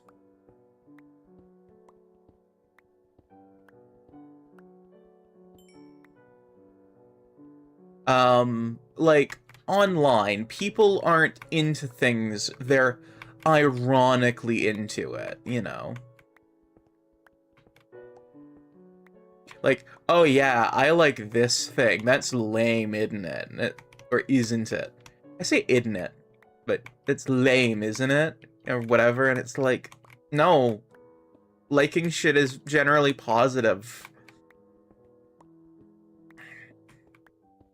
I think it's a backlash, almost internally, to fandom culture, to overexcitabilities or whatever, and it's like, right, but just genuinely like the things you like. You can have a healthy interest in things. It is entirely possible.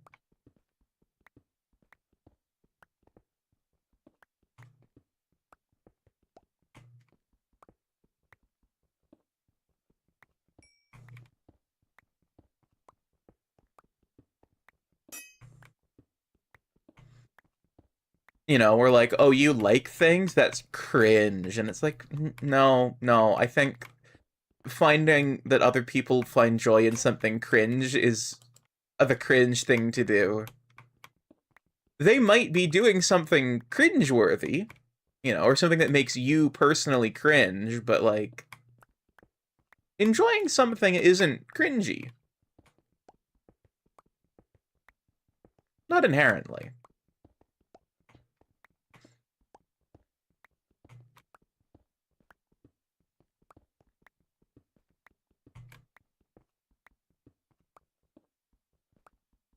So just that kid being like genuinely excited. My mom let me stay up and drink cola and play Fortnite. Eevee!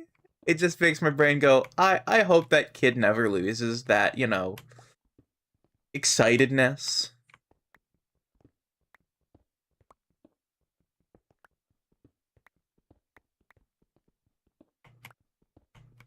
You know, I hope that kid enjoys his interests, you know, passionately for the rest of his hopefully many days.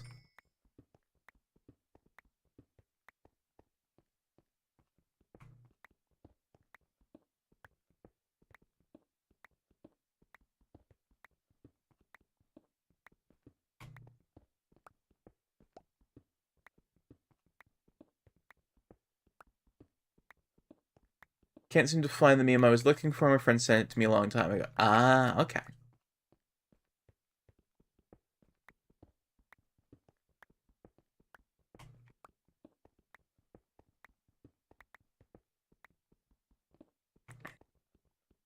While I'm on the topic of complaining about things, another thing I really don't particularly like is people saying that it's not that deep about stuff, right? Like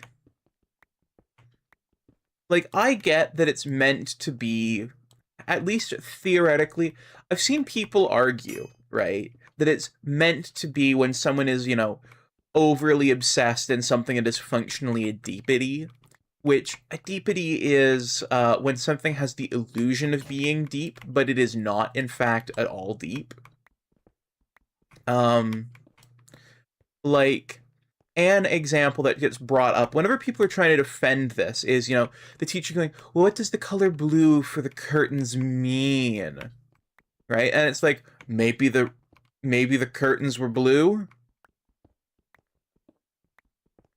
And it's like, right, that would be a kind of silly thing to get caught up on. Unless the author was someone who, you know, used color symbolism a lot, you know? Like, an example of that is I forget who the author is off the top of my head. But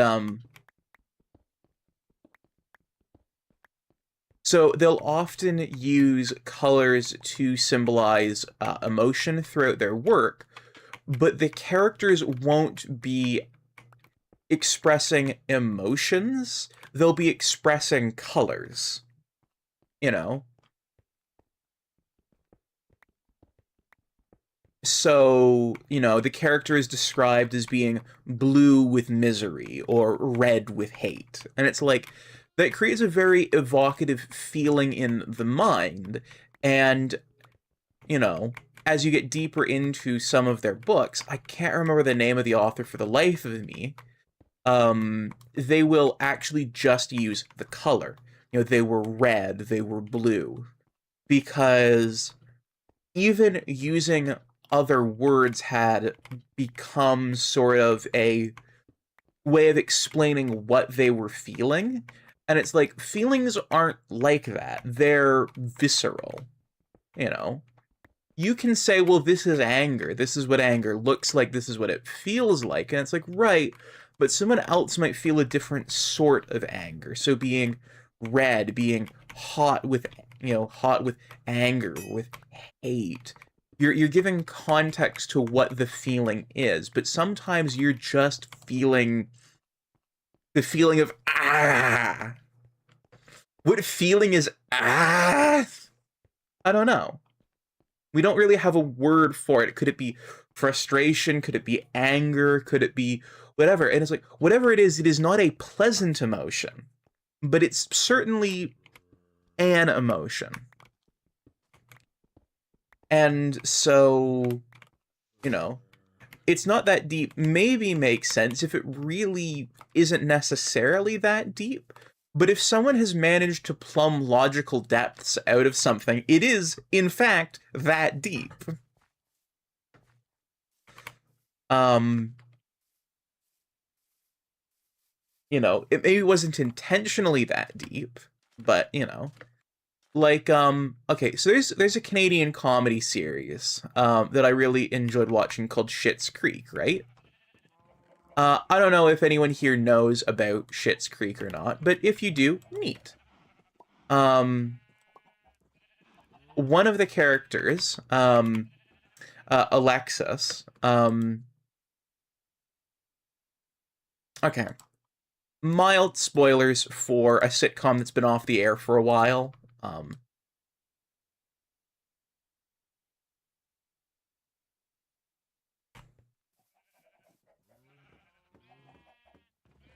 Closer to the latter, but not quite.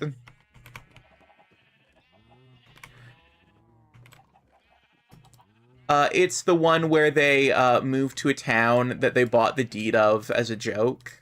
If that clears it up for you.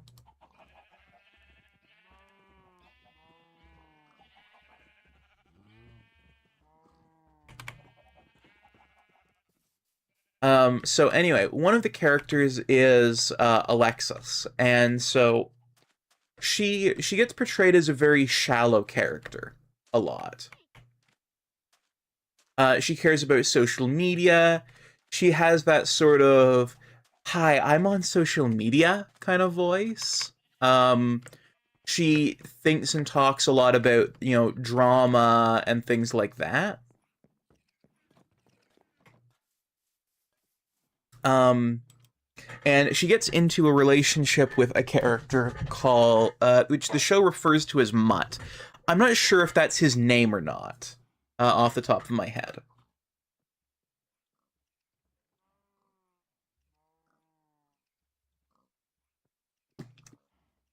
And,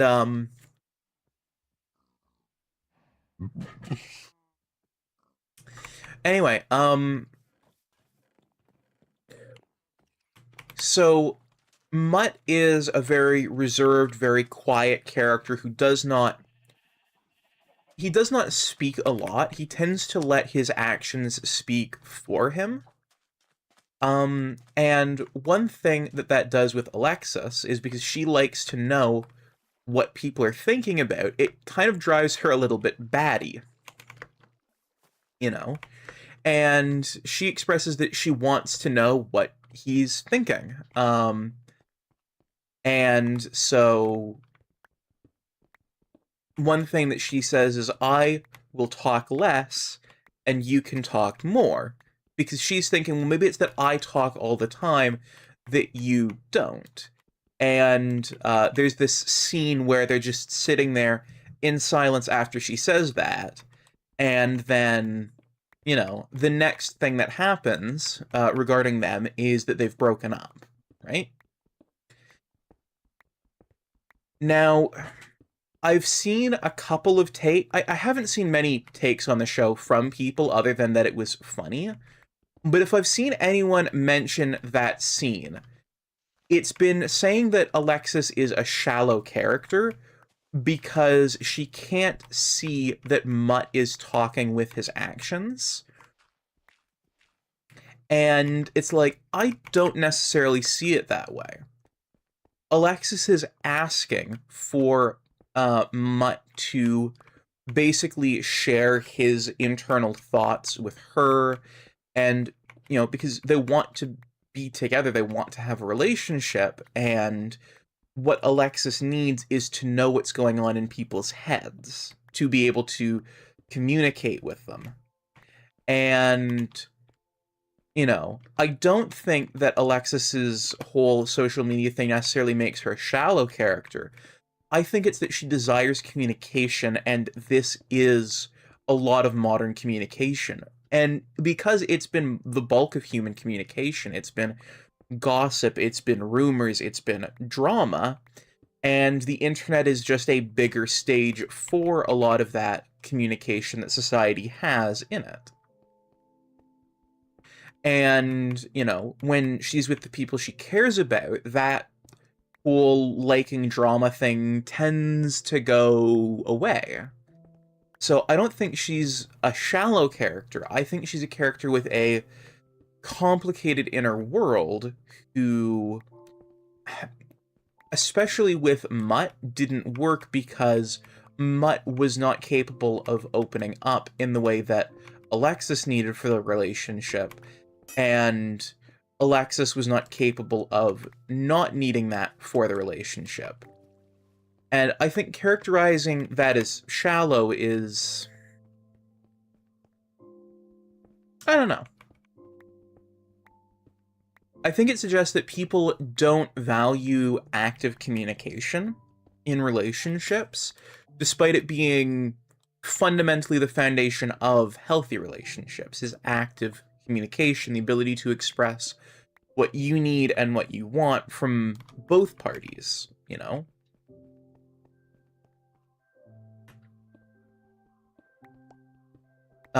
And the way that Alexis is hurt following Mutt characterizing the relationship as having been largely because they enjoyed physical intimacy together, it's clear that that wasn't the relationship to her.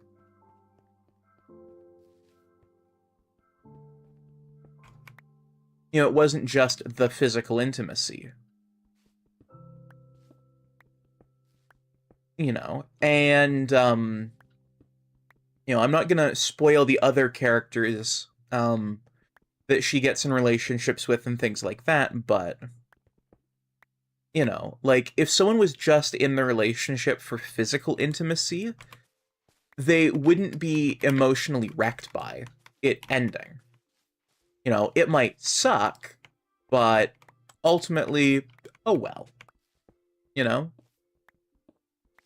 But she's actively physically upset by it. She, you know, she spends a lot of time feeling unwell because it wasn't just, well, you know, sex is nice. It was, I cared about this person, and the reason the relationship broke down was not because I was too shallow or because they weren't deep enough, which I guess is just being too shallow, but framed from someone who cares about depth over other things, which I would argue is actually just another form of being shallow. It was that the person didn't open up.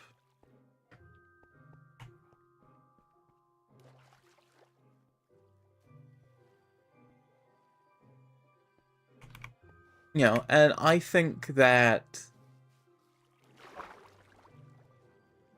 I don't know, I think it's interesting how the character dynamic is characterized by people who like Alexis versus didn't like Alexis, because both of them tend to frame it as being shallow.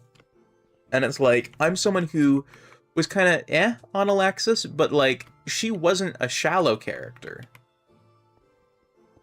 She did genuinely value Mutt, and would go on to genuinely value the other people that she had relationships with over the course of the show, for the most part.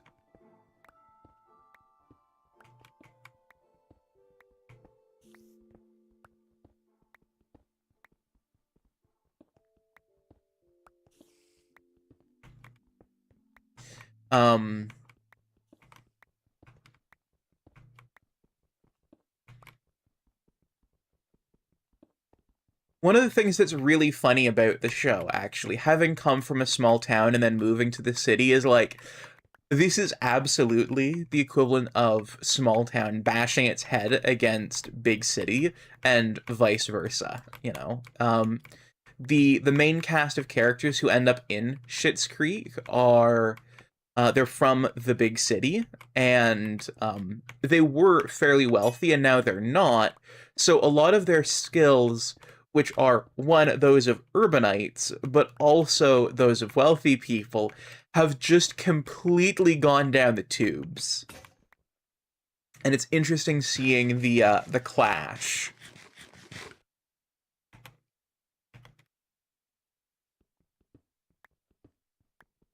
Um, it's a really great series if you like sitcoms and uh you know familial drama type shows, but not in the, soap opera-esque, oh my goodness, your cousin Ernesto. Ah, I thought it was you because you're twins, but you're not twins, you're cousins. Ah. It's not like one of those soap operas. It's actually a really funny character-driven show. And it's 6 seasons long. It's really good.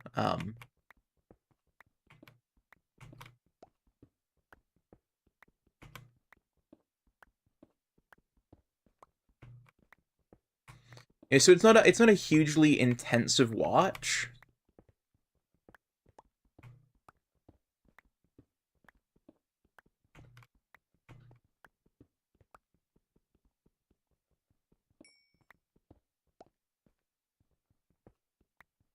The only soap opera I've seen is General Hospital. I haven't even seen that. I've seen bits and pieces of Grey's Anatomy, if that counts as a soap opera, and bits and pieces of Coronation Street because my grandparents watched it.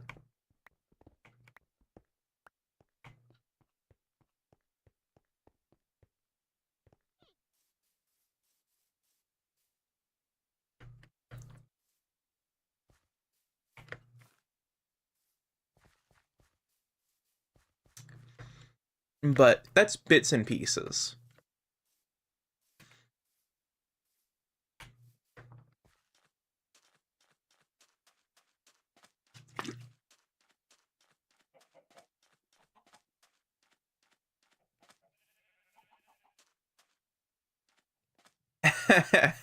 Well, that's fair. That's fair. I don't think they count, but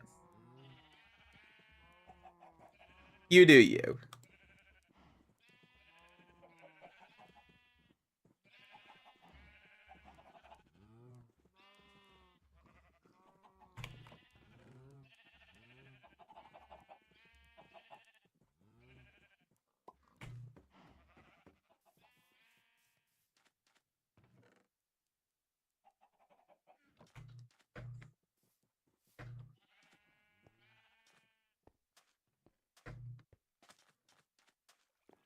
I suppose I can see that. Yeah, it does kind of give off the same sort of vibe as a soap opera at times.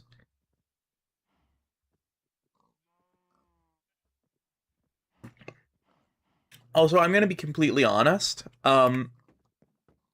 You said Saw, I read Saw out loud, but my brain processed it as Chucky. I don't know why, but my brain was just like, different horror franchise. That's the one you're thinking this is. You're like, Saw, yeah, the one with the puppet. Called Chucky. Look, I never claimed to be smart. That was always the thing other people claim about me, not myself.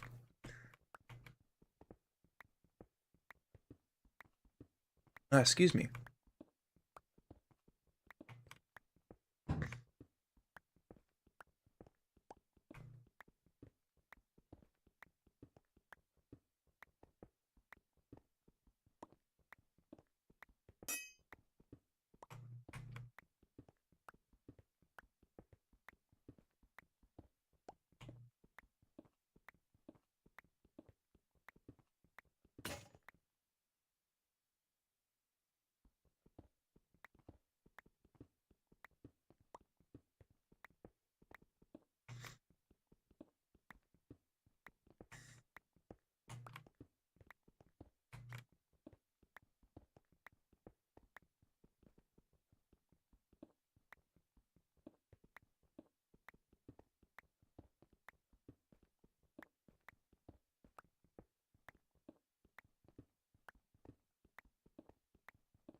My spine was a little bit crumpled up there. Much better now.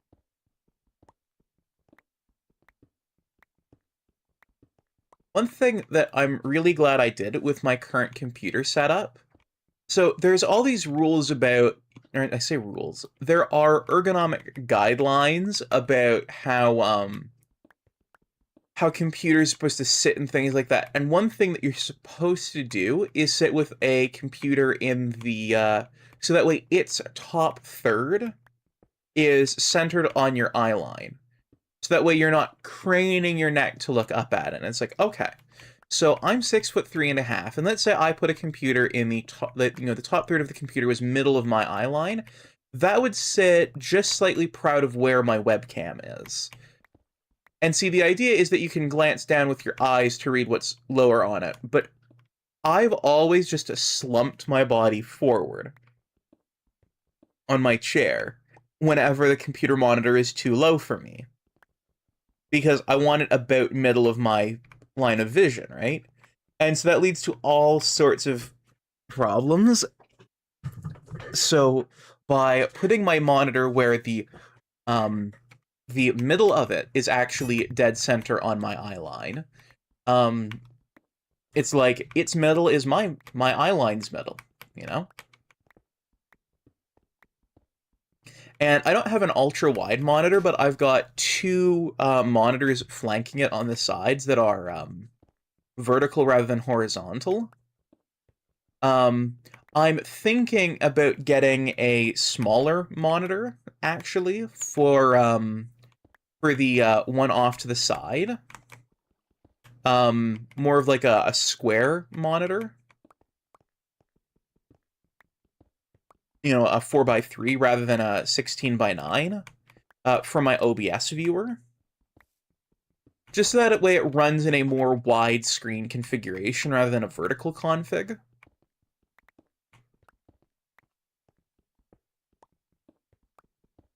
Because right now, like, there are pros to it, there are cons to it.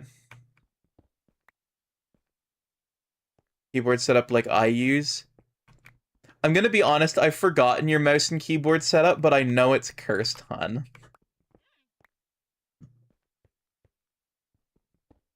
I know you use an absolutely cursed mouse and keyboard setup, X.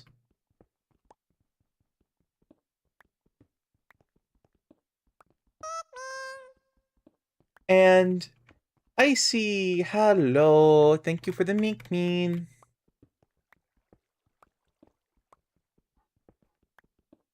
Lefty mouse user, right-handed mouse settings. Oh, that's fucked.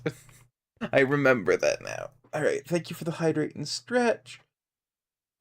Up, forward, up, and left, up, and forward, up, right.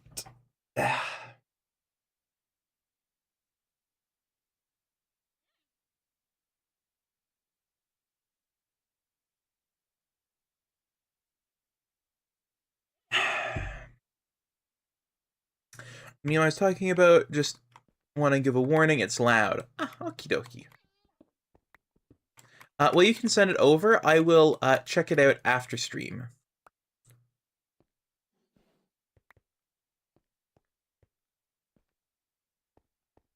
Oh, I know. It's just incredibly cursed.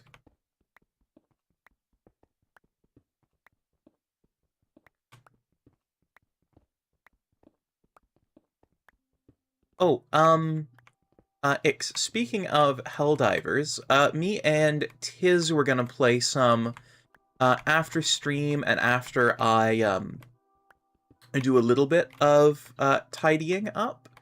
I got to clean the living room up and the bathroom, but after that, would you want to join me and Tiz for some Helldivers? Removing a chunk? No, just clearing out an area. Yeah, tonight. I'm just removing this area, which is 40 by 33 by 19. So that way I can build an item sorting system with copper golems.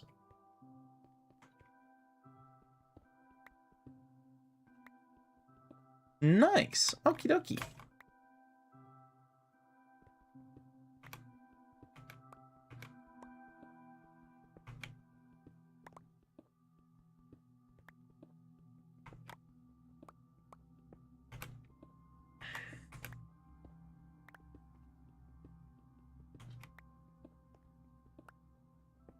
Remember, copper golems only go up to 10 chests? Yep.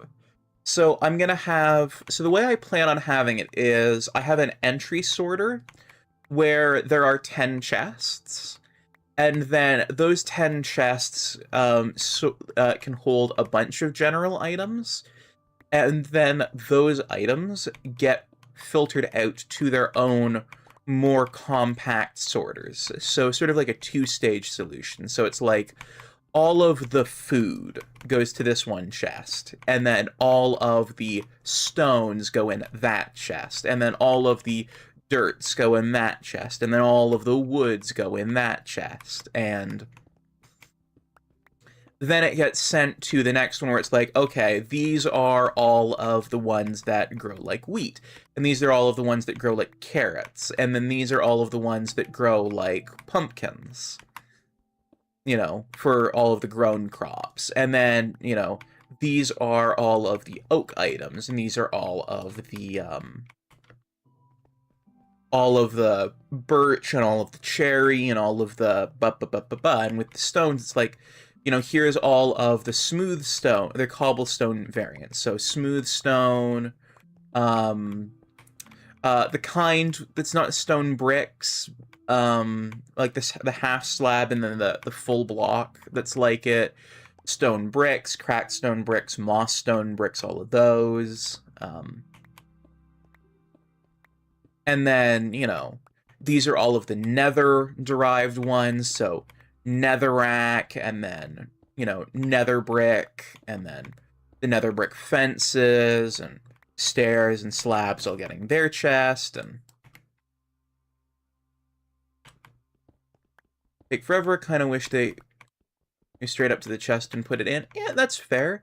My thinking is more, I don't need a hyper fast solution.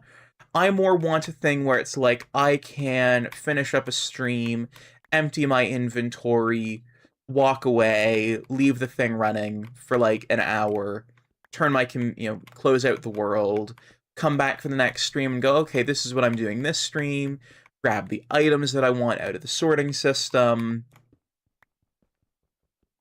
you know.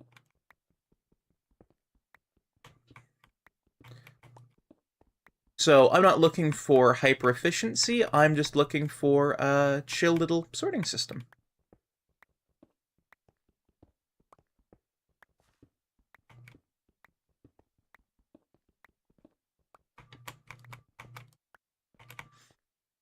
You know, something that automates it rather than having me do it.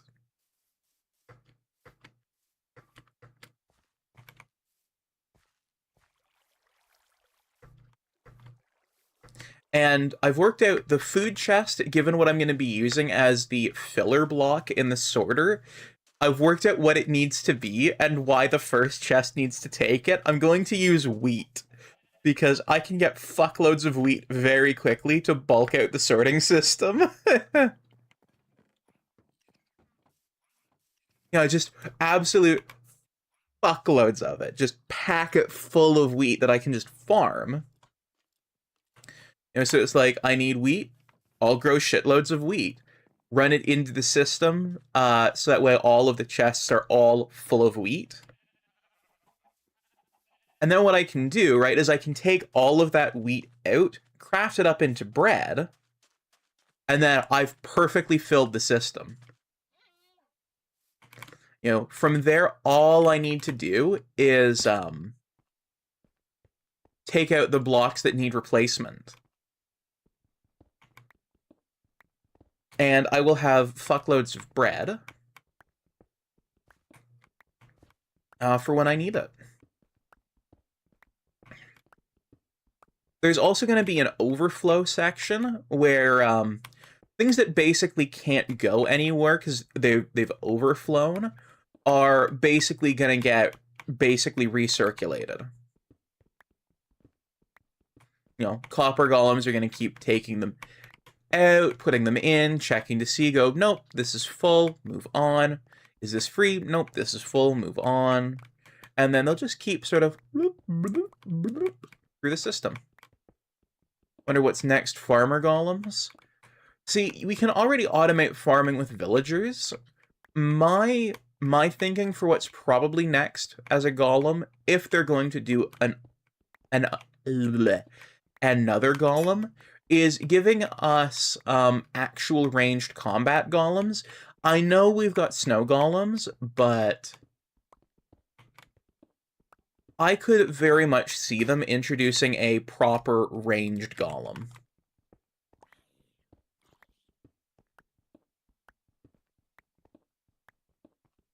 One where, you know, it has bow and arrow or some other projectile that it actually throws that can actually do damage to enemies.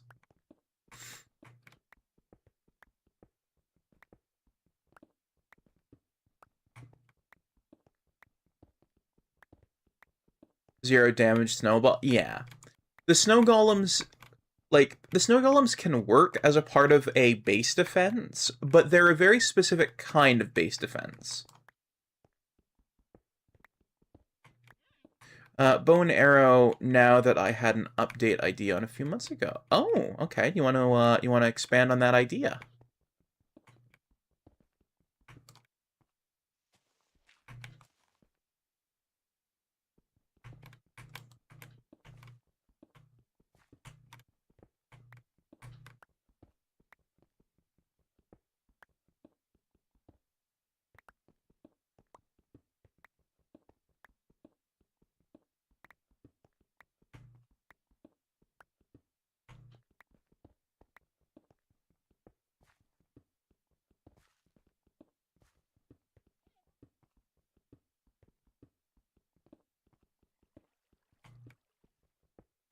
The fletching table is the name, so fletching madness would do that. Ah, okay.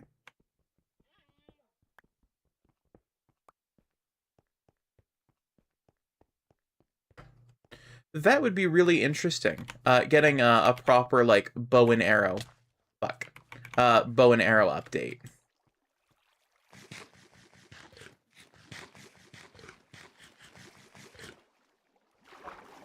Gonna get my bread all soggy.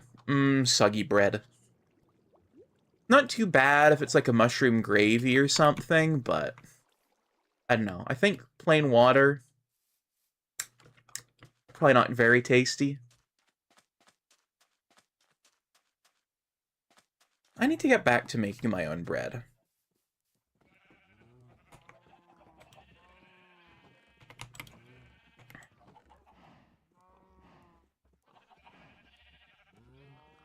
I was really enjoying baking my own bread, and then I stopped when I got injured.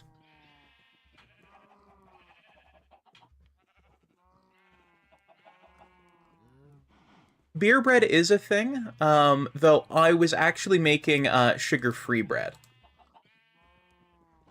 You know, where it was just flour and yeast and salt and other stuff.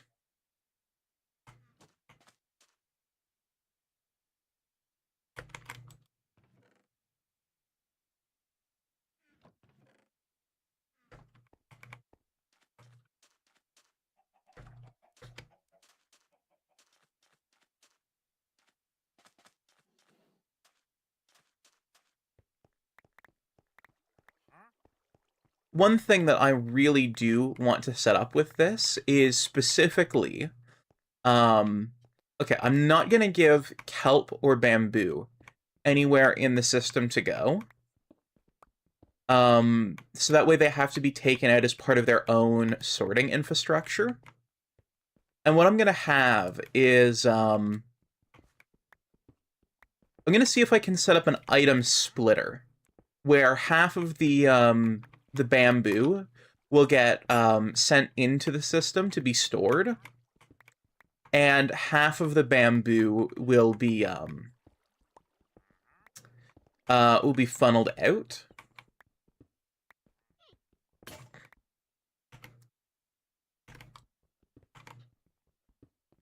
That way I can actually still keep my automated kelp farm going, or my automated kelp block thing going as a thing. So that way I can have... What I want to do is set up an auto smelting system where I can just put in things that need smelted. I can put in, you know, ingots, things like that, and they'll just end up out as raw resources. Or not raw, but the ingots. Or maybe for storage, convert everything into blocks. I don't know. They did need an auto crafter behind it, so I'm thinking just ingots.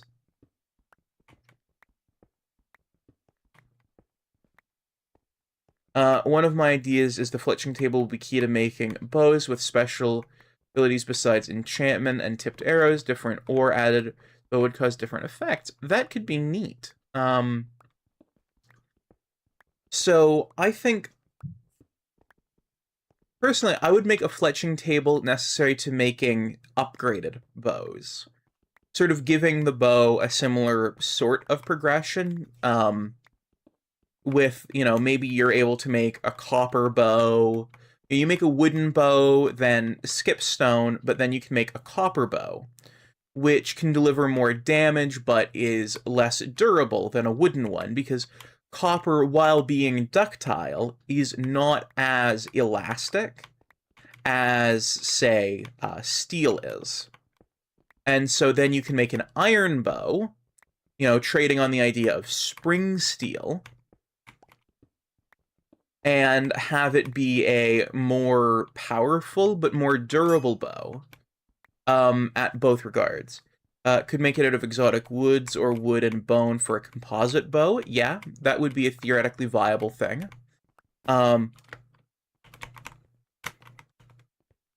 I'm going to lure you over to where you're going to be useful if you blow.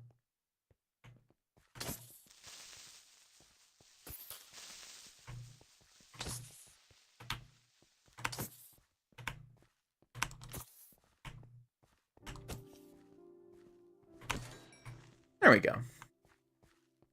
You could make Minecraft bows better, but Mojang a modded update, so it's not for real update, lol.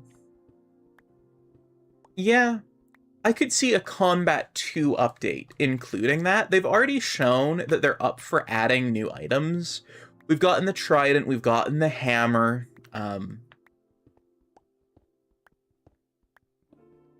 I would probably see them do it through a Minecrafty way, though. Like, you can get blaze rods, so maybe you make a blaze bow, which fires flame arrows.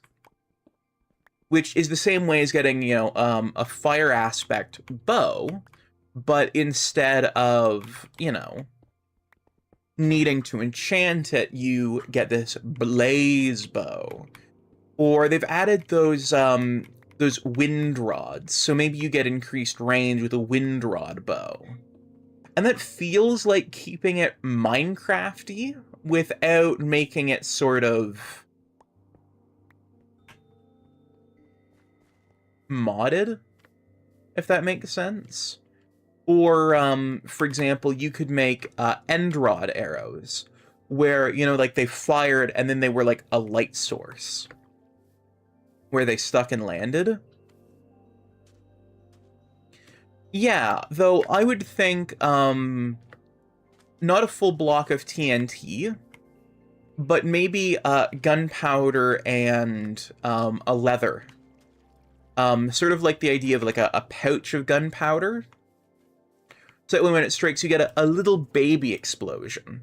Not the kind of thing that blows up blocks, but the kind of thing that does blast damage.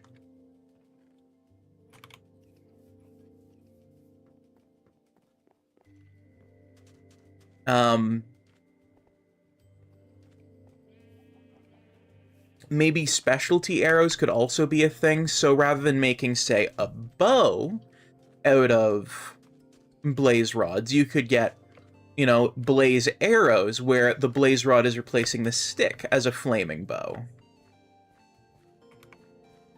Hand mortar is a thing. That's true, a hand mortar is as well, though I think guns are not likely to see themselves in Minecraft.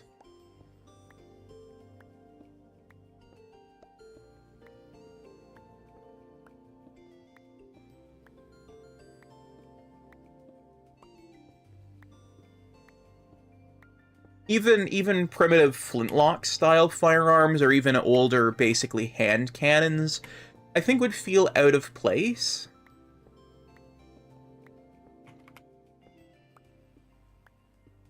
Minecraft sort of exists in a nebulous pseudo-medieval. And while cannons did exist in the tail end, and even hand cannons, I don't know. I don't feel like it would quite fit with Minecraft, but I definitely see where you're going with it.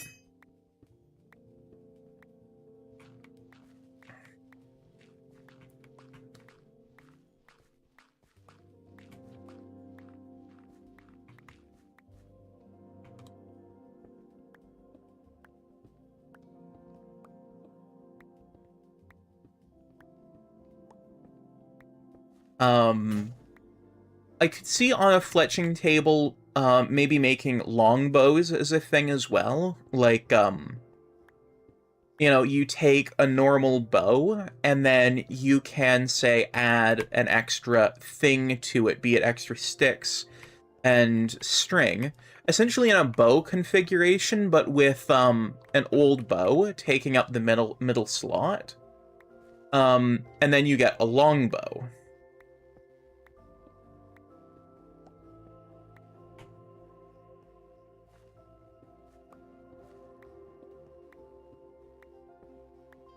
And I know that wouldn't be realistic to making a longbow. You couldn't just take a longbow or take a normal bow and add extra material to its limbs to make it a longbow.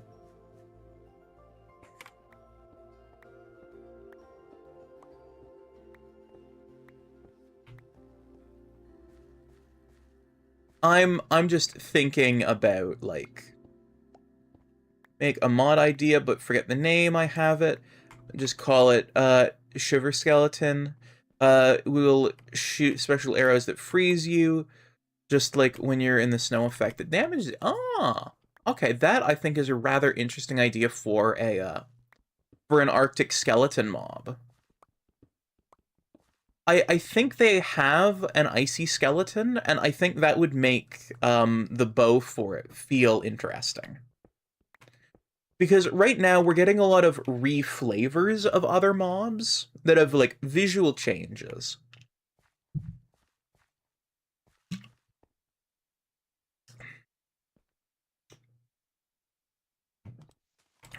But, they're not mechanically different. And I think having mechanically different variants would be rather interesting.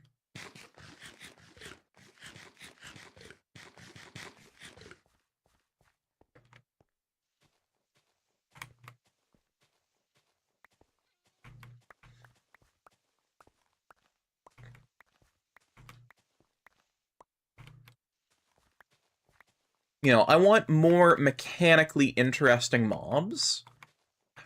Because right now we're getting a lot of, like I said, retextured ones.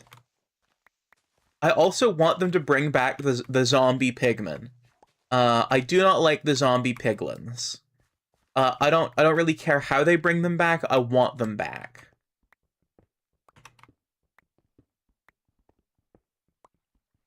I have a plushie of a zombie pigman because next to Enderman, they are my next favorite mob, and I am sad that they are no longer there.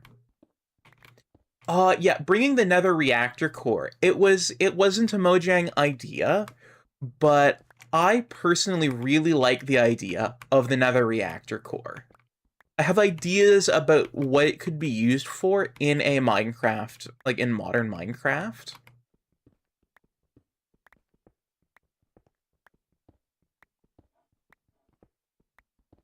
because I don't think no, Enderman is first. Zombie pigmen are second. Endermen are first, obviously. Like, this is my skin. I've had it since I was a kid.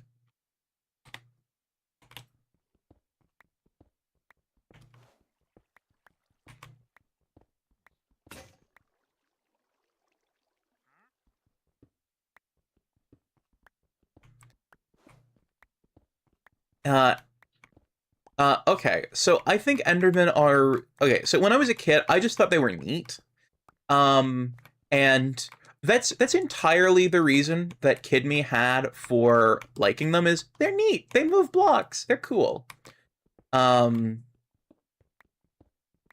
but as I've grown up, I've actually started thinking about how they're a really mechanically interesting mob.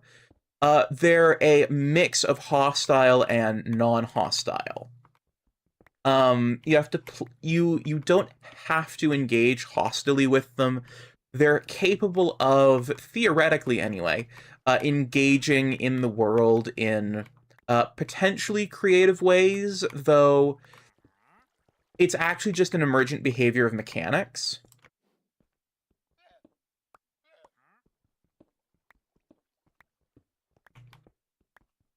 But it leads to some really interesting things.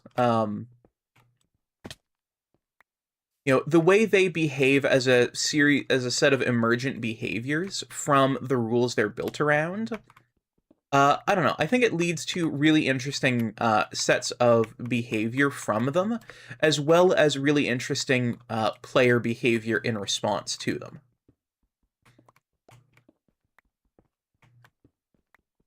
They are, to my mind, the gold standard for what Minecraft mobs should be. Is they should be something that is mechanically interesting and forces the player to think in mechanically interesting ways. The Creeper is mechanically interesting since they're I think they're also largely a semi-passive mob. They can't really hurt you. Like, they detect you, they move towards you, but the only way they can really do something bad is if you let them, either by not reacting to them when they start to hiss, or by allowing them to blow up for whatever reason, or through lack of skill in dealing with them. And I think that also leads to a lot of mechanically interesting behavior.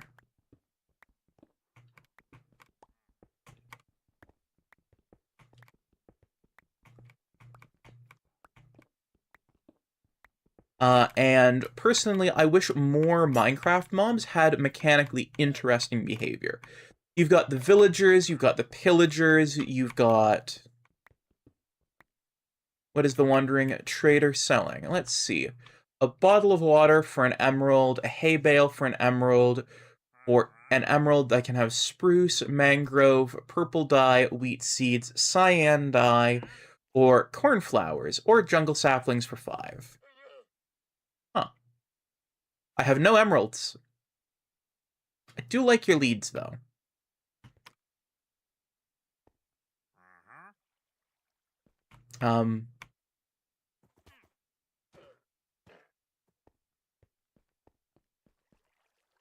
So I think I'm going to have them.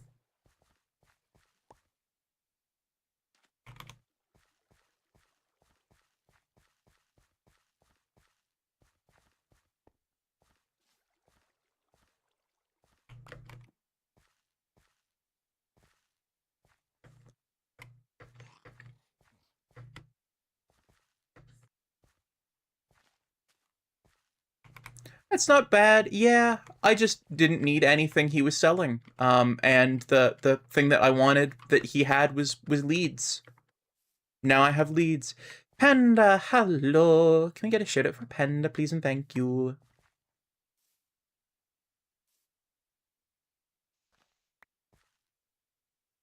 If we have any mods lurking in chat, otherwise I will do it manually. Though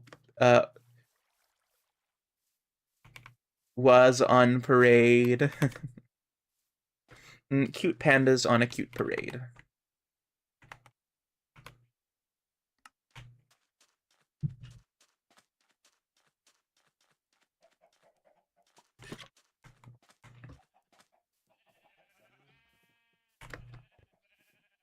And Panda, thank you for shouting yourself out.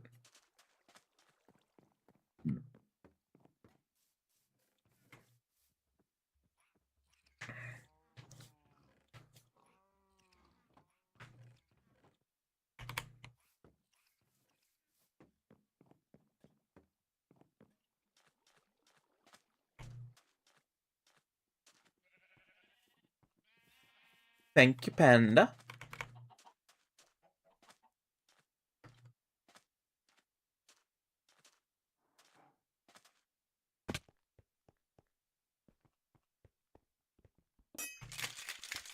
And Panda, thank you for the 200 bits. That is very much appreciated. Excuse me.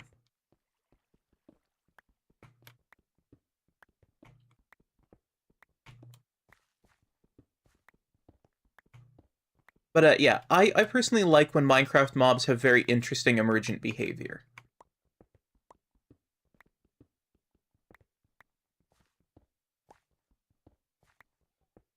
Let's see. Hoppers, now we need sideways hoppers can already... Oh, do you mean like where they funnel items? Actually, they can already funnel items sideways if you feed them into each other like that. Like the world that got deeper, but the ocean stayed the same with no deeper parts for more unique world gen and structure? I'm not sure if I'm missing a message or something.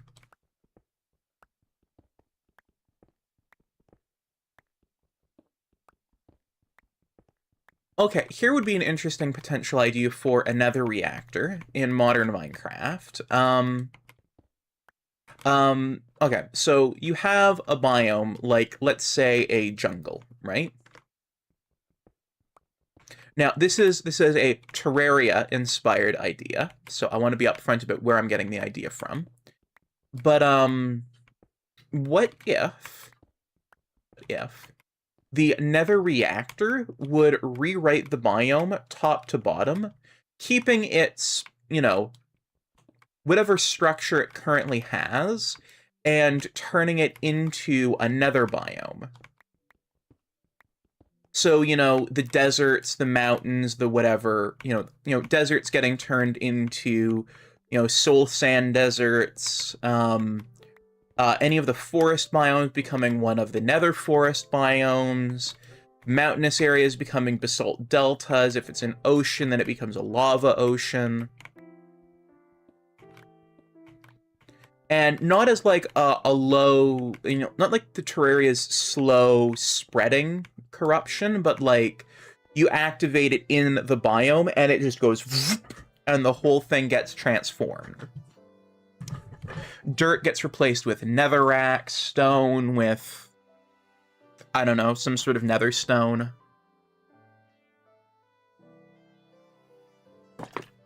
Maybe blackstone.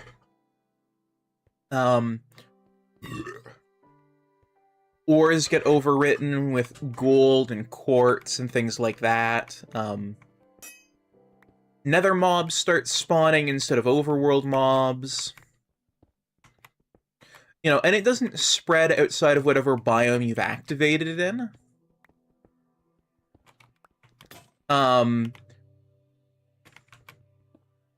It's like a one-time consumable type deal, where it activates, it figures out the borders of this biome, and the underground sections, and it appropriately overwrites everything below it into nether biomes that are appropriate for it. So if you've got a desert, but underground you've got, lush caves, maybe the surface is soul sand desert, but deeper underneath is, one of those nether areas and things like that. I think that could be a use for nether reactors, or the other thought that I have is every overworld biome could get a nether biome equivalent, but they don't spawn in the nether. You have to use a nether core reactor to basically turn that biome into its nether equivalent. So the mushroom biome having, if it gets activated, you get fungal hoglins instead of mushrooms. You get, instead of the red and brown big mushrooms, you get nether warts, but giant ones.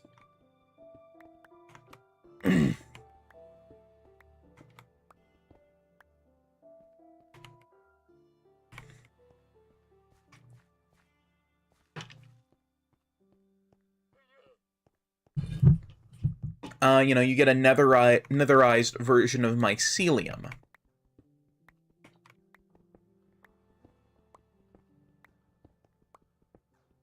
Maybe the fungal hoglins are an actively passive mob rather than being hostile like the normal hoglins.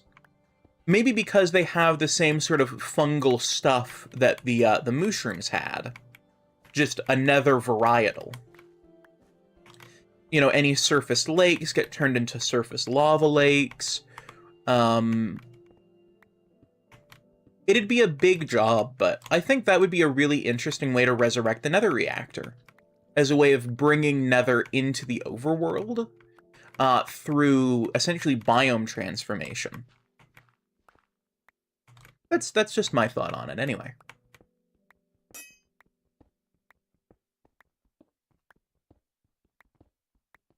That is just my thought.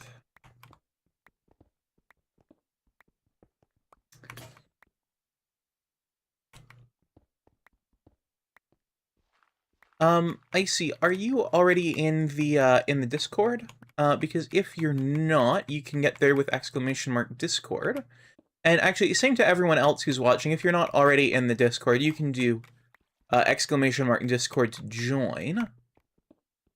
And that'll give you updates when I go live. I'm going to be posting the new streaming schedule in there.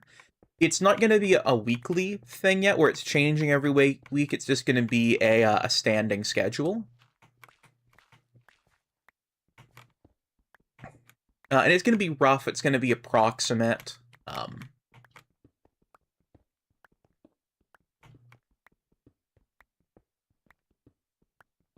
But,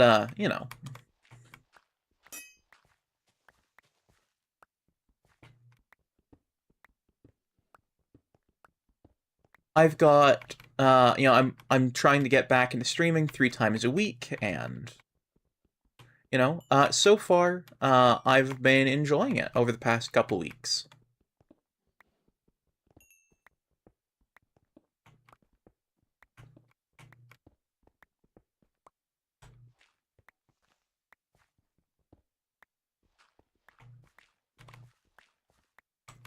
And I want to keep it going, so, yeah.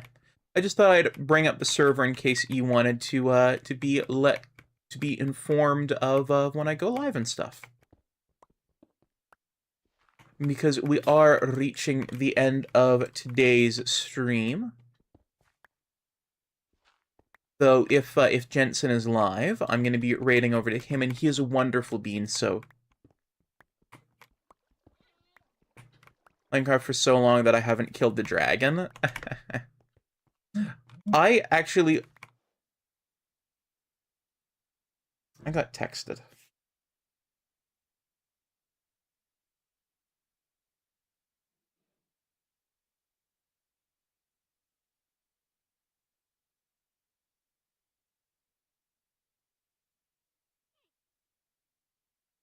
Okay.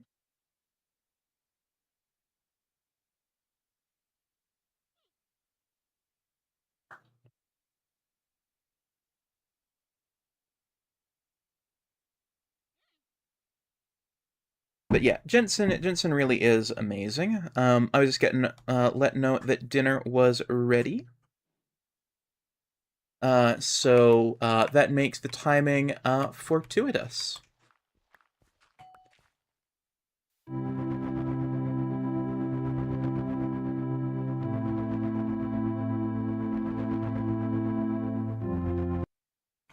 All right, sorry about that.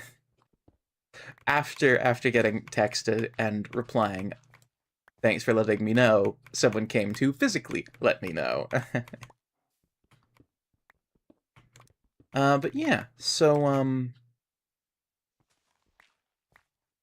all that being said, this has been a really, really good stream. Yeah. I have very much enjoyed it. We've got the pit, I'd say about halfway dug out. Over the past 3 hours, and hopefully we're gonna get the next sideways slabs when mojang. Oh yeah, we need sideways slabs, and we needed them yesterday. Actually, we needed them in like 2013. So we needed them over a decade ago, and I just feel old now. So let's go say hi to Jensen, assuming he is live. Let's see here. Jensen.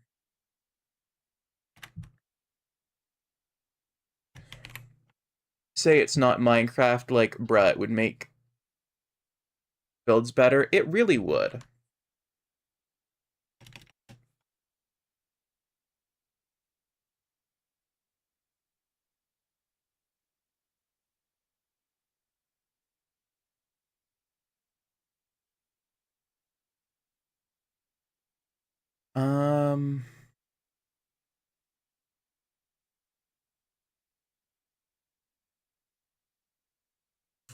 Okay, Jensen does not appear to be live.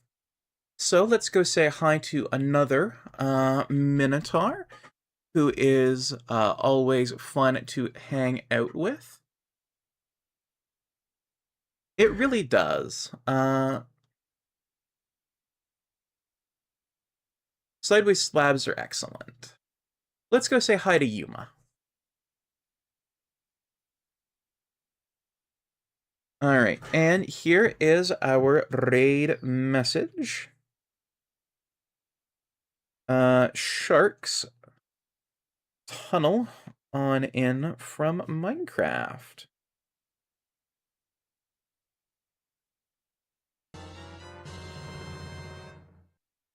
And for those of you who have access to the emotes, please do consider using this variation.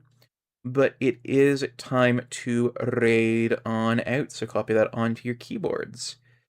I hope you all have an absolutely amazing rest of your day. Bye now.